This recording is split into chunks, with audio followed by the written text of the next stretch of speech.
ஓம் விக்னேஸ்வரா போற்றி, ஓம் நவகர்ணர்களை போற்றி. சிம்மராசி நேர்களுக்கு வணக்கம். சிம்மராசிக்கு குரு பகவானுடைய பலன்களை பற்றி இந்த வீடியோவில் பார்க்க போகிறோம். குரு மகாதிசை நடக்கும் 2026 2042 வரைக்கும் நடக்கும். 16 வருஷம். உத்தரம், மகம், பூரம் இந்த 3 நட்சத்திரத்தில் பிறந்தவங்களுக்கும் குரு திசை ஆரம்பிக்கும். ஒரு குறிப்பிட்ட வயதில் ஆரம்பிக்கும். 16 வருஷம் நடக்கும். சரியா நேர்களே? உத்திர நட்சத்திரத்தை பிறந்தவங்களுக்கு சீக்கிரம் வந்துடும். பூர நட்சத்திரத்தை பிறந்தவங்களுக்கு அதுக்கு அடுத்து வரும். மகா நட்சத்திரத்தை பிறந்தவங்களுக்கு கொஞ்சம் ஒரு 40-50 வயசுக்கிட்ட வரும். எப்படி பார்த்தாலும் சரி, குரு திசை உங்களுக்கு முக்கியமான காலகட்டத்தில் வரும். குரு திசையை நீங்கள் தாண்டி தான் போகணும். குரு பகவான் சிம்ம ராசிக்கு ரொம்ப வேண்டியவர் தான். சரியா நேர்களே? இந்த வீடியோ பதிவில் நீங்கள் வாழ்நாள் முழுக்க வச்சுக்கலாம். ஏற்கனவே இதை பற்றி வீடியோ போட்டுக்கிறேன். இப்போ கொஞ்சம் ரிவைஸ் பண்ணி போடுறேன். கண்டென்ட் கொஞ்சம் புதுசாக இருக்கும். சிம்மராசி குரு பகவான் 5-8 கூடியவன். பூர்வ புண்ணிய சாணம், புத்திர சாணத்துக்கும் ஆயுள் சாணத்துக்கும் உள்ளவர், மறைவு சாணத்துக்கு உள்ளவர். சிம்ம ராசி, உங்கள் ராசிநாதன் சூரியனும் குருவும் இயற்கை நண்பர்கள் தான். ஒன்றும் பிரச்சனை இல்லை. உங்கள் ராசிக்கு குரு பார்வை இருந்துச்சுன்னா நீங்கள் தப்பி பழைத்தவர்கள். உங்கள் ராசிக்கு குரு பார்வை இருந்துச்சுன்னா மிகச்சிறப்பாக இருக்கும். மனதாலும் உடலால் நல்லா இருப்பீங்க. அதுபோல் லக்கணம்னு ஒன்று இருக்குது. லக்கணம் தான் மெயின். உயிர், ஆத்மா, ஜீவன். ராசிங்கிறது மனம், உடல். ராசி லக்கணத்துக்கு குரு 2, 5, 7, 9, 11 இந்த இடத்துல இருக்கிறவர்களுக்கு நல்லாயிருக்கும். குரு பொதுவாகவே நல்ல பலன்களை கொடுப்பார் இந்த ஜாதகருக்கு. அதுபோக இந்த தசை 16 வருஷம் நல்லாயிருக்கும். இந்த வீடியோ பதிவில் குரு பகவானை பற்றி முழுமையாக சொல்கிறேன். அதுபோக அவர் தசையில் என்னென்ன பலன்கள் கொடுப்பாரு, அதுக்கு என்னென்ன பரிகாரங்கள் அதையும் சொல்கிறேன். பொறுமையாக கேளுங்க. சரியா நேர்களே? ஓகே. இப்போ குரு பகவான் சிம்ம ராசிக்கு அவர் பார்வை இருக்கணும். அப்படி பார்த்தோன்னா மேசத்தில் இருக்கணும், இல்லைன்னா கும்பத்தில் இருக்கலாம், இல்லைன்னா விருச்சிகத்திலிருந்து பார்க்கலாம். சரியா? இல்லை தனுசுலேருந்து பார்க்கலாம். மேசம், தனுசு, கும்பம் இந்த இடத்துல இருந்து அவர் ராசியை பார்த்தாருன்னா மிகச்சிறப்பாக பார்க்கப்படுகிறது. ராசிக்கு கிடைக்கும். அதே நேரத்தில் உங்கள் ராசிநாதன் நல்ல நிலைமையில் இருந்தார்னா உங்களுக்கு மிகச்சிறப்பாக பார்க்கப்படுகிறது. இப்போ சிம்மராசி பொதுவாக குரு பகவான் தலைமை பண்பு, தாராள பணம், குணம், பரந்த அறிவு, ஆன்மீக ஈடுபாடு எல்லாத்தையும் கொடுப்பாரு. குரு நல்ல சுப தொடர்பில் இருந்தார் வச்சுக்கோங்களேன், கெட்டு போகாமல் இருந்தார்னா உங்கள் ராசிக்கு அறிவு சார்ந்த வளர்ச்சி இருக்கும். ஜாதகர் நல்ல அறிவுபூர்வமாக இருப்பார், ஆன்மீக ஈடுபாடு இருக்கும், தைரியமாகவும் இருப்பாங்க. நல்ல விதமாக தான் பார்க்கப்படுகிறது. சரியா நேர்களே? ஸோ குரு சிம்மத்துக்கு ஏற்கனவே ஒரு யோகாதிபதி தான். சிம்ம ராசிக்கு லக்கண ரீதியாக கூடுதல் பலன்களை கொடுப்பாரு. நீங்கள் சிம்ம ராசியில் சில லக்கணத்தில் பிறந்தீங்கன்னா கூடுதல் நன்மைகளாக இருக்கும். என்ன லக்கணம் சார் அப்படி பார்த்தோம்னா, சிம்ம ராசிக்கு குரு மேச லக்கணத்தில் பிறந்தவங்களுக்கு நல்ல பலனத்தை கொடுப்பாரு. அதுக்கடுத்து கடக லக்கணம், அடுத்து சிம்ம ராசி சிம்ம லக்கணம், அடுத்து விருச்சிக லக்கணம், அடுத்து தனுசு லக்கணம், மீன லக்கணம் இந்த 6 லக்கணத்தில் பிறந்தவங்களுக்கு குரு நல்ல பலன்களை கொடுப்பாரு. வாழ்நாள் முழுக்க நல்ல பலன்களை கொடுப்பார். குருங்கிறது தனகாரகன், புத்திரகாரகன். அவருடைய காரகத்துவம் 2 மெயின். ஒரு மனிதனுக்கு கையில் பணம், காசு, பணம், அடுத்து பிள்ளைகள் விஷயத்தில் நல்ல ஏற்றம், நல்ல பிள்ளைகள், அன்பான பிள்ளைகள், இதை 2ஐயும் கொடுக்கறது குரு பகவான் தான். அதுபோல் ஆன்மீக ஈடுபாடை கொடுப்பாரு. ஒரு பெரிய மனுஷத்தை தன்மத்தை கொடுப்பாரு, வள்ளல் தன்மையை கொடுப்பாரு. குருக்கு ஒரு கிரேஸ் இருக்குது. இருக்கிற கிரகங்களே குரு யாரையும் கெடுக்க மாட்டார். சில பேருக்கு நெருக்கடியான நேரத்தில் தான் கெடுப்பார். மற்றபடி மோஸ்ட்லி கெடுக்க மாட்டார். 100க்கு 60% கெடுக்க மாட்டார். 40% தான் கெடுப்பார். ஸோ இந்த லக்கணத்தில் பிறந்தவங்களுக்கு குரு நல்ல பலன்களை கொடுப்பாரு. எப்போ கொடுப்பாரு சார் அப்படின்னா, குரு தசையில் கொடுப்பாரு. அந்த லக்கணத்துக்கு அவர் எந்த ஆதிபத்தியத்துக்கு வராரோ அந்த பலன்களை கொடுப்பாரு. இப்போ மேச லக்கணத்தில் பிறந்தவங்களுக்கு 16 வருஷம் குரு வருஷம் நடக்குன்னா 9, 12 ஆதிபத்தியத்தை எடுத்து செய்வார். 9, 12 ஆதிபத்தியத்தை எடுத்து தன்னோட தசையில் செய்வார். இப்போ குருக்கு வீடு கொடுத்த செவ்வாய் மேச லக்கணத்தில் இருந்தார்னா செவ்வாய் வளர்க்கணும். செவ்வாய் வளர்த்து குருக்கு சாரம் கொடுத்த கிரகம் வளர்த்துச்சுன்னா நல்ல பலன்களை கொடுப்பார். சரியா நேர்களே? இப்போ மேச லக்கணத்துக்கு அவர் 9, 12 கூட ஆதிபத்தியத்தை செய்வார். கடக லக்கணத்துக்கு 6, 8, 9 கூட ஆதிபத்தியத்தை எடுத்து செய்வார். சிம்ம லக்கணம், நீங்கள் சிம்ம ராசி சிம்ம லக்கணத்தில் பிறந்தீங்கன்னா 5, 8 கூட ஆதிபத்தியத்தை எடுத்து செய்வார். ஆதிபத்தியம்னா என்னென்னா விசேஷத்தன்மைகள். 5ஆம் இடம்னா என்ன சார் அப்படின்னா விசேஷத்தன்மைகள், பூர்வ புண்ணியம், அதிர்ஷ்டம், சொத்து, அப்பா வழி சொத்து, கோயில் குளத்துக்கு போகிறது, நல்ல பிள்ளைகளை பற்றுக்கிறது, பிள்ளைகளால் பெருமைப்படுறது. சரியா? இப்படி சில பலன்களை கொடுப்பார். அதான் ஆதிபத்திய விசேஷம். ஸோ சிம்ம லக்கணத்தில் பிறந்தவங்களுக்கும் 5, 8 செய்வார். அடுத்து விருச்சிக லக்கணம் நல்ல அமைப்பு. சிம்ம ராசி விருச்சிக லக்கணத்தில் பிறந்தவங்களுக்கு மிகச்சிறப்பாக இருக்குங்க. குருதசை 16 வருஷம் 2, 5 கூடவன் வருவார். நல்ல ஒரு அதிசயத்தை கொடுத்து, பொருளாதாரத்தை கொடுத்து, நல்ல பெரிய பணக்காரனாகி கொடுத்துருவார். அடுத்து தனுசு லக்கணத்தில் பிறந்தவங்களுக்கு நல்ல பலன்களை கொடுப்பார். சிம்ம ராசியில் தனுசு லக்கணம் சூப்பர். சிம்ம ராசியில் தனுசு லக்கணத்தில் பிறந்தவங்களுக்கு நல்ல யோகத்தை கொடுப்பார், குடும்பத்தை கொடுப்பார், விவசாயம், வண்டி வாகன யோகம், நல்ல ஒரு அமைப்பை கொடுப்பாரு. அடுத்து மீன லக்கணத்துக்கு நல்ல பலன்களை கொடுப்பார். தொழில், வியாபாரம், பிஸ்னஸில் நல்ல பலன்களை கொடுப்பார். ஜாதகரை நல்லா வச்சுக்கிறாரு. ஸோ சிம்ம ராசியில் இந்த 6 லக்கணத்தில் பிறந்தவங்களுக்கு குரு நல்ல பலன்களை கொடுப்பார். மேச லக்கணம், கடக லக்கணம், சிம்ம லக்கணம், விருச்சிக லக்கணம், தனுசு லக்கணம், மீன லக்கணம் இந்த லக்கணத்தில் பிறந்தவங்களுக்கு அவர் 100க்கு ஒரு 75% கொடுப்பார். விருச்சிக லக்கணம், தனுசு லக்கணத்தில் பிறந்தவங்களுக்கு 100க்கு 90% நல்ல பலன்களை கொடுப்பார். நல்ல இடத்துல இருந்தார்னா நல்ல பலன்கள் கொடுப்பார்.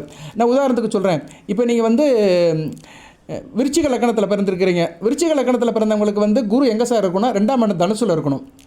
சிம்ம ராசி விருச்சிக லக்கணம் 2ஆம் இடம் தனுசில் இருந்தாரா நல்ல பலன்களை கொடுப்பாரு. அங்கே வந்து ஸ்தானப்பலம் பட்டு 3 திரியோட ஆட்சி பெற்று இருப்பார். ராசிக்கு 5ஆம் இடத்துல இருப்பார், லக்கணத்துக்கு 2ஆம் இடத்துல இருப்பார். அருமையான அமைப்புங்க. இவங்களுக்கு குரு திசை நல்லாயிருக்கும். கோடிக்கணக்கில் பணம் வரும், பெரிய கோடீஸ்வரன் ஆயிடுவான். குரு திசையில் வந்து பெரிய கோடீஸ்வரன் ஆகி பணம் பெரிய நல்லா இருக்கும். சரியா, 5ஆம் இடத்துல குரு நல்ல அதிர்ஷ்டத்தையும் உயரையும் கொடுப்பார். 2ஆம் இடத்துல இருக்கிறாரு, லக்கணத்துக்கு 2ஆம் இடம், ராசிக்கு 5ஆம் இடம். அது மாதிரி சில லக்கணத்துக்கு வந்து ஒரு நல்ல பலன்களை கொடுப்பாரு. சரியா நேர்களே, இப்போ நீங்கள் மீன லக்கணத்தில் பிறந்திருக்கிறீங்க, அருமையான அமைப்பு. 7ஆம் இடம் கண்ணியில் இருக்கணும், லக்கணத்துக்கு 7ஆம் இடம், ராசிக்கு 2ஆம் இடம். இவங்களுக்கு நல்ல பலன்களை கொடுப்பாரு. சரியா, நல்ல விதமாக பார்க்கப்படுகிறது. ஆனால் 7ஆம் இடத்துல குரு இருந்தாலும் நல்ல அமைப்பு தான். ஏன்னா கண்ணியில் குரு இருந்தாலும் லக்கணத்தை பார்ப்பார். நல்ல அழகிய மனைவி, திருமணத்துக்கு பின்னாடி நல்ல ஒரு ஏற்றம் இருக்கும். ஸோ இப்படி சில நல்ல அமைப்பை கொடுப்பார். அதே மாதிரி நீங்கள் தனுசு லக்கணத்தில் பிறந்திருக்கிறீங்க, 5ஆம் இடம் மேசத்தில் இருக்கலாம். மேசத்தில் இருந்தார்னா ராசிக்கு வந்து 9ஆம் இடத்துல இருப்பார், லக்கணத்துக்கு 5ஆம் இடத்துல இருப்பார். அருமையாக இருக்கும். ஸோ இந்த காம்பினேஷனில் குரு இருந்தார்னா சிம்ம ராசியில் இந்த விருச்சிக லக்கணம், தனுசு லக்கணம், மீன லக்கணத்தில் பிறந்தவங்களுக்கு குரு திசையில் பணம் கோடி கணக்கில் கொட்டும். சரியா, நல்ல அமைப்பாக இருக்கும். இந்த வீடியோவுக்கு தலைப்பு அப்படி தான் போடுவேன் நான். சரியா நேர்களே, தலைப்பு எப்படி போடுவேன்னா 2042 வரை 2042 வருஷம் வரை இவர்கள் இப்படித்தான் இருப்பார்கள். சிம்மம் ராசிக்கு 2042ஆம் ஆண்டு வரை உள்ள மாஸ்டர் பலன்கள். அடுத்த 16 வருஷம் இப்படி தான் இருக்கும். இப்போ இந்த அடுத்த 16 வருஷம் இந்த குருதிசை நடக்கிறவங்களுக்கு இப்படி தான் இருக்கும். சரியா நேர்களே, ஏன்னா குருதிசை வந்து உங்களுக்கு முக்கியமான அமைப்பு. நீங்கள் 80 வயசு வரைக்கும் வாழ்கிறீங்கன்னா அதில் ஒரு 15% வந்து குரு எடுத்துக்கிடுவார். சரியா, நல்ல விதமாக பார்க்கப்படுகிறது, நல்லாவும் இருக்குது. ஸோ லக்கண ரீதியாக இந்த பலன்களை கொடுப்பாரு. சிம்ம ராசியில் கன்னி லக்கணம், மிதுன லக்கணம், துலா லக்கணம், ரிஷப லக்கணம், மகர லக்கணம், கும்ப லக்கணம், இந்த லக்கணத்தில் பிறந்தவங்களுக்கு அந்தளவு குரு நல்லா இருக்க மாட்டார். இந்த லக்கணத்தில் பிறந்தவங்களுக்கு அவர் மாந்திர கேந்திர ஸ்தானத்தில் இருக்கக்கூடாது. மிதுன லக்கணத்தில் பிறந்தவங்களுக்கு வந்து 2ஆம் இடத்துல உச்சமானாலும் மாரக ஸ்தானத்தில் இருக்கக்கூடாது. 7ஆம் இடம் தனுசில் இருக்கக்கூடாது. இப்போ நீங்கள் வந்து சிம்மராசி மிதுன லக்கணம், 7ஆம் இடம் குரு வந்து லக்கணத்தில் இருக்காருன்னு வச்சுக்கோங்களேன், தனுசில் இருக்கிறாரு வச்சுக்கோங்களேன், நல்ல அமைப்பு தான். லக்கணத்துக்கு 7ஆம் இடத்துல இருப்பார், ராசிக்கு 5ஆம் இடத்துல இருப்பார். இவங்களுக்கு எல்லாமே நல்லா இருக்கும். ஆனால் திருமண அமைப்பில் பிரச்சனை இருக்கும். சரியா, திருமணம் நல்லபடியாகாது. ஏன்னா மாரக கேந்திர பாதகாதிபதி அமைப்பு கொடுப்பார். 7 கூடியவன் 7ஆம் இடத்துல இருக்கலாம், காரகோப பாவனாசி. அதனால் மிதுன லக்கணம், கன்னியா லக்கணத்தில் பிறந்தவங்களுக்கு 7ஆம் இடத்துல குரு இருக்கக்கூடாது. மிதுனத்துக்கு 7ஆம் இடம் தனுசில் இருக்கக்கூடாது, கன்னிக்கு 7ஆம் இடம் மீனத்தில் இருக்கக்கூடாது. இருந்தார்னா அவர் வந்து என்ன ஆவார்னா அந்த மனைவி கணவன் விஷயத்தில் பிரச்சனை கொடுப்பாரு. வக்கரம் ஆயிட்டார்னா பிரச்சனை இல்லை, பாவ தொடர்பில் இருந்தாலும் பிரச்சனை இல்லை. ராகு கேது பாவகரங்கள் தொடர்பில் இருந்தாலும் சரி, பாவகரங்கள் பார்வையில் இருந்தாலும் சரி, அந்த அளவுக்கு அந்த தோஷம் நிவர்த்தி ஆயிரும். தோஷம் வந்து பங்கப்பட்டு போயிடும். ஆனால் அவர் பரிபூர்ணமாக தனிச்சிருந்தார் வச்சுக்கோங்களேன், தோஷம் ஆயிரும். அதை தான் காரகோப பாவநாசி அப்படிம்பாங்க. மறைந்த ஜெயலலிதா அம்மாவுக்கு அப்படி தான். அந்த அம்மா சிம்ம ராசி மிதுன லக்கணம், உங்கள் ராசி தான் சிம்ம ராசி, மக நட்சத்திரம், மிதுன லக்கணம். அந்த அம்மாவுக்கு 7ஆம் இடத்துல குரு தனிச்சு இருப்பார் தனுசுல. அதனால தான் அந்த அம்மாவுக்கு கணவன் இல்லாமல் போயிடுச்சு. ஊர் ஏரியா கணவன் இல்லை, இவர் தான் என்னோட புருஷன் சொல்கிற அளவுக்கு அந்த அம்மாவுக்கு ஒரு அமைப்பு இல்லை. அதுபோல் குழந்தை பாக்கியம் இல்லை. அந்த அம்மா எல்லோரும் அம்மா அம்மாம்பாங்க, ஆனால் ஊர் ஏரியா அந்த அம்மா வந்து தாயாகி குழந்தைய வளர்க்கலை. ஸோ வாழ்க்கையே இப்படி போயிடுச்சு. அது அந்த குருதிசை சனி புத்தியில் தான் அந்த அம்மா இறந்துச்சு. சரியா, சனி பகவான் 8ஆம் இடத்துல இருப்பார். அந்த அம்மாவுக்கு மகரத்தில் இருந்து 2ஆம் இடத்தை பார்ப்பார். ஸோ மாரகஸ்தானத்தை பார்க்கறதுனால 8ஆம் இடத்துல மாரகஸ்தானாதிபதி இருக்கிறதுனால அந்த அம்மாவுக்கு இதாகிடுச்சு. 8 கூடிய 8ஆம் இடத்துல இருந்து அந்த அம்மாவை வந்து அதை கொடுத்துட்டார், மரணத்தை கொடுத்துட்டாரு.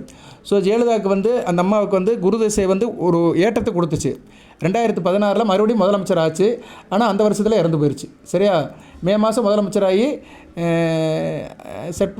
அந்த வருஷத்தில் இறந்து போயிடுச்சு. சரியா, செப்டம்பர் மாதமோ அந்த காலகட்டத்தில் இறந்துருச்சு. வருஷ கடைசியில் இறந்துருச்சு. 2016 கடைசியில் இறந்துருச்சு. எதுக்கு சொல்ல வரேன்னா, ஒரு பெரிய லிஃப்டையும் கொடுத்து ஆலயம் பறிச்சிட்டார் குரு பகவான். அதுக்கு என்ன காரணம்னா, குரு வந்து மாரக கேந்திர பாதகாதிபதி. அவருடைய தசையில் வந்து அந்த மாரகத்தை கொடுப்பார். மாந்திரம்னா என்ன, கண்டம். சரியா, கண்டம்னா என்ன, ஆளை காலி பண்ணுறதுன்னு அர்த்தம். சில பேர் கண்டம் வந்து லைட்டாக போயிடும், ஆஸ்பத்திரி அப்படி இப்படின்னு சில விஷயத்தோடு போயிடும், உடல்நல குறைவோடு போயிடும். சில பேருக்கு வந்து உயிரே எடுத்துரும். அந்த அமைப்பில் தான் அந்த அம்மாவுக்கு இருந்தது. ஏன்னா அது மிதுன லக்கணம், சிம்ம ராசி, 7ஆம் இடம் தனுசுல குரு பங்கமின்றி இருந்தார். அதனால் அந்த காரகத்தையும் கெடுத்தார். திருமணம், கணவன், அந்த காரகத்தையும் கெடுத்தார். அதே நிலையில் அந்த அம்மாவுக்கு வந்து அந்த தன்னுடைய தசா அந்தர புத்தியில் வந்து அந்த அமைப்பையும் கெடுத்துட்டார். ஓகே நேர்களே, அது மாதிரி குரு இப்படி சில நன்மையிலும் செய்வார், சில பாதங்களையும் செய்வார். அதனால் மிதுன லக்கணம், கன்னியா லக்கணம், துலா லக்கணம், ரிஷப லக்கணம், மகர லக்கணம், கும்ப லக்கணத்துக்கு நல்ல பலன்களை கொடுக்க மாட்டார். நல்ல இடத்துல இருக்கணும். இந்த லக்கணத்துக்கெல்லாம் அவர் 3, 6, 10, 11 இருந்தாலும் நல்ல பலன்களை கொடுப்பார். சரியா, 3, 6, 10, 11 இந்த லக்கணத்தில் இருக்கணும். இந்த லக்கணத்துக்கு 2, 3, 7, 8, 12 இருக்கக்கூடாது. 3ஆம் இடத்துல இருந்தாலும் பரவாயில்ல, 2, 7, 8, 12 இருக்கக்கூடாது. இருந்தார்னா மாரகத்துக்கு ஒப்பான கண்டத்தை கொடுப்பார். சரியா நேரில் இப்போ வந்து துலா லக்கணம் ரிஷப லக்கணத்துக்குலாம் அந்தளவு குரு திசை நல்லா இருக்காது சிம்ம ராசியில்.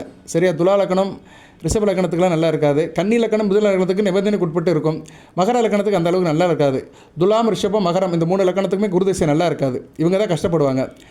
கும்ப லக்கணத்துக்கு ஓரளவு மத்தியமாக போகும், 150% போயிடும். கன்னி லக்கணம் மிதுன லக்கணத்தில் பிறந்தவங்களுக்கு 160% நல்லாயிருக்கும்.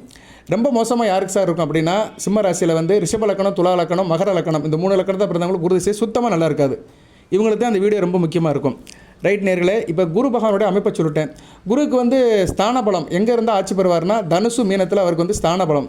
தனுசு மூலத்திருவோணம் ஆட்சி வீடு, மீனம் வந்து ஆட்சி வீடு, கடகம் உச்ச வீடு, இந்த 3 இடத்துல ஸ்தான பலம் பெறுவார். அதுபோல் அவருக்கு நட்பு வீடு மேசம், கடகம், சிம்மம், விருச்சிகம், தனுசு, மீனம் இந்த 6 வீடுமே அவருக்கு பிடித்த வீடு, நட்பு வீடு, ஆட்சி வீடு, மூலத்திருவோணம் உச்ச வீடாக இருக்கும். அவருக்கு பகை வீடு அப்படி பார்த்தோம்னா 2 வீடு, ரிஷபம் துலாம் பகை வீடு, மகரம் வந்து நீச வீடு. ஸோ ரிஷபம் துலாம் மகரத்தில் இல்லாமல் இருந்தாருன்னா நல்ல அமைப்பு. கும்பம் மத்தியம பலனை கொடுப்பார். கும்பத்தில் குரு வந்து ஓரளவு ஆன்மீக பற்றை கொடுப்பார், காசு பணத்தை கொடுக்க மாட்டார், ஏதோ வாழ்க்கை ஓரளவு போகும். கன்னி மீனத்தில் இருந்தாருன்னா ஓரளவு நல்ல பணத்தை கொடுப்பார். கண்ணியில் இருந்தாலும் அறிவுபூர்வமாக இருப்பார். மிதுனத்தில் இருந்தால் கொஞ்சம் தத்துவம் பேசிட்டு அறிவுக்கு அப்பாற்பட்டு யோசனை பண்ணி இருப்பாங்க. ஸோ மிதுனம் கண்ணியில் குரு இருக்கலாம். எக்காரம் மட்டும் ரிஷபம் துலாம் மகரத்தில் இருந்தாருன்னா நல்ல பலன்களை கொடுக்க மாட்டார். அப்படி இருக்கிற குரு வந்து சுக்கிர புதன் தொடர்பில் இருந்தாருன்னா ஒரு நல்ல பலன்களை கொடுப்பார். வளர்பிறை சந்திரன் தொடர்பில் இருந்தாலும் நல்ல பலன்களை கொடுப்பார். சரியா நேர்களே? ஓகே நேர்களே. ஆனால் ரிஷபம் துலாமில் குரு இருந்தார்னா வளர்பிறை சந்திரன் தொடர்பு அவருக்கு வராது. ஏன்னா சந்திரன் உங்கள் ராசியில் தான் இருப்பார். உங்கள் ராசியில் உங்கள் ராசியில் சந்திரன் இருந்தார்னா குரு 3ஆம் இடத்துல இருப்பார், சந்திரன் தொடர்பு வராது. அதேமாதிரி ரிஷபத்தில் இருந்தார்னா 11ஆம் இடத்துல 10ஆம் இடத்துல இருப்பார், தொடர்பு இருக்காது. ஸோ அந்த அமைப்பு வராது. ஸோ வளர்பிறை சந்திரனோட அமைப்பு வந்து யாருக்கு கிடைக்காது? குருக்கு கிடைக்காது. ஆனால் அந்த சந்திரன் நட்சத்திர சாரம் கிடைக்கும். உங்கள் ராசியில் சந்திரன் இருந்து வளர்பிறை சந்திரன் ஒளிச்சந்திரனாக இருந்து அவர் 11ஆம் இடம் ரிஷபத்தில் இருந்து 10ஆம் இடம் ரிஷபத்தில் இருந்தாலுமே ரோஹிணி நட்சத்திரத்தில் இருந்தால் நல்ல பலன்களை கொடுப்பார். ரோஹிணி நட்சத்திரம் வளர்பிறை சந்திரன் நட்சத்திரத்தில் இருந்தால் நல்ல பலன்களை கொடுப்பார். சரியா? அவர் வந்து அந்த ரோஹிணியில் வந்து அவர் 2ஆம் பாதம் 4ஆம் பாதம் இந்த பாதம் எடுத்தார் நல்ல பலன்கள் கொடுப்பார். அதே மாதிரி கடக லக்கணத்தில் பிறந்திருக்கணும், மீன லக்கணத்தில் பிறந்திருக்கணும். சரியா? விருச்சிக லக்கணத்தில் பிறந்திருக்கணும். இந்த 3 லக்கணத்தில் பிறந்தவங்களுக்கு வந்து சந்திரன் நல்ல பலன்களை கொடுப்பார். அப்பேற்பட்டவங்களுக்கு அவர் ரிஷபத்தில் ரோஹிணி நட்சத்திரத்தில் இருந்தார்னா அந்த குருதசை சூப்பராக இருக்கும். ஸோ ஜோதிடத்தில் சரியில்லைன்னு சொல்லவும் முடியாது, சரின்னு சொல்ல முடியாது. அதுக்குள்ளே போய் பார்க்கணும். அதுதான் ஒரு ஜோதிடர் வேலை. சரியா நேரில்? இப்போ நீங்கள் தனுசு ராசி சிம்ம ராசி கடக லக்கணம், லக்கணத்துக்கு 2ஆம் இடத்துல சந்திரன் இருப்பார், ராசியில் இருப்பார். குரு வந்து 10ஆம் இடத்துல இருக்கிறாரு. குருவுக்கு சாரம் கொடுத்தவன் யார்? ரோஹிணி நட்சத்திரம், சந்திரன் லக்கணாதிபதி. அதுமாதிரி குருவுக்கு வீடு கொடுத்தவன் யார்? சுக்கிரன் நல்ல நிலைமையில் இருக்கணும். சுக்கிரன் எங்கே சார் இருக்கணும் அப்படி பார்த்தா சுக்கிரன் கும்பத்தில் இருக்கணும், சந்திரன் பார்வையில் இருப்பார். உங்கள் ராசியில் இருக்க சந்திரன் பார்வையில் இருந்தார்னா அந்த ரிஷபத்தில் இருக்க குரு தன் தசையில் நல்ல பலன்களை கொடுப்பார். சரியா? ஏன்னா சாரம் கொடுத்தவனும் வீடு கொடுத்தவனும் சுபத்துவமாக நல்ல நிலைமையில் இருக்குது, நல்ல விதமாக பார்க்கப்படுகிறது. லக்கணத்துக்கு 10ஆம் இடத்துல சுக்கிரன் இருப்பார், ராசிக்கு 7ஆம் இடத்துல இருப்பார். சுக்கிரனுக்கு குருவுக்கு வீடு கொடுத்த சுக்கிரனும் வளர்த்துருவார். இதுதான் ஜோதிடம். இவங்களுக்கு வந்து குரு திசை நல்லாயிருக்கும். சரியா? ரிஷப லக்கணத்தில் பிறந்தாலுமே நல்லாயிருக்கும். இதெல்லாம் வந்து எக்ஸ்ட்ரா ஆர்டினரி. நான் என்ன சொன்னேன்? ரிஷப லக்கணம், துலா லக்கணம், மகர லக்கணத்துக்கு நல்லா இல்லைன்னு சொன்னேன். அப்படி நல்லா இல்லாமல் இருக்கிறதுக்கு வந்து பொதுவான கணிப்பு. அதுலேயும் விதி விலக்கு இருக்குது, விதியை காட்டிலும் விதி விலக்கு இருக்குது. எக்ஸ்பெஷனலி கேஸ் அப்படிங்கிறாங்கல்ல, அது மாதிரி இது. சரியா? சில பேர் பள்ளிக்கூடத்துக்கு வர மாட்டான், ஸ்போர்ட்ஸ்னு இருப்பான், ஆனால் பரீட்சையில் நல்ல மார்க் எடுத்துருவான். ஸ்கூலில் சொல்லுவாங்க கிளாஸ் ரூமில், அவனுக்கு அட்டெண்டன்ஸே இல்லைடா, பாதி நேரம் விளையாட்டுக்கு போயிட்டான், அவனுக்கு அட்டெண்டன்ஸே இல்லை, பரீட்சையில் ஒழுங்காக பாஸ் பண்ண மாட்டான்னா அவன் நல்ல மார்க் எடுத்துருவான்.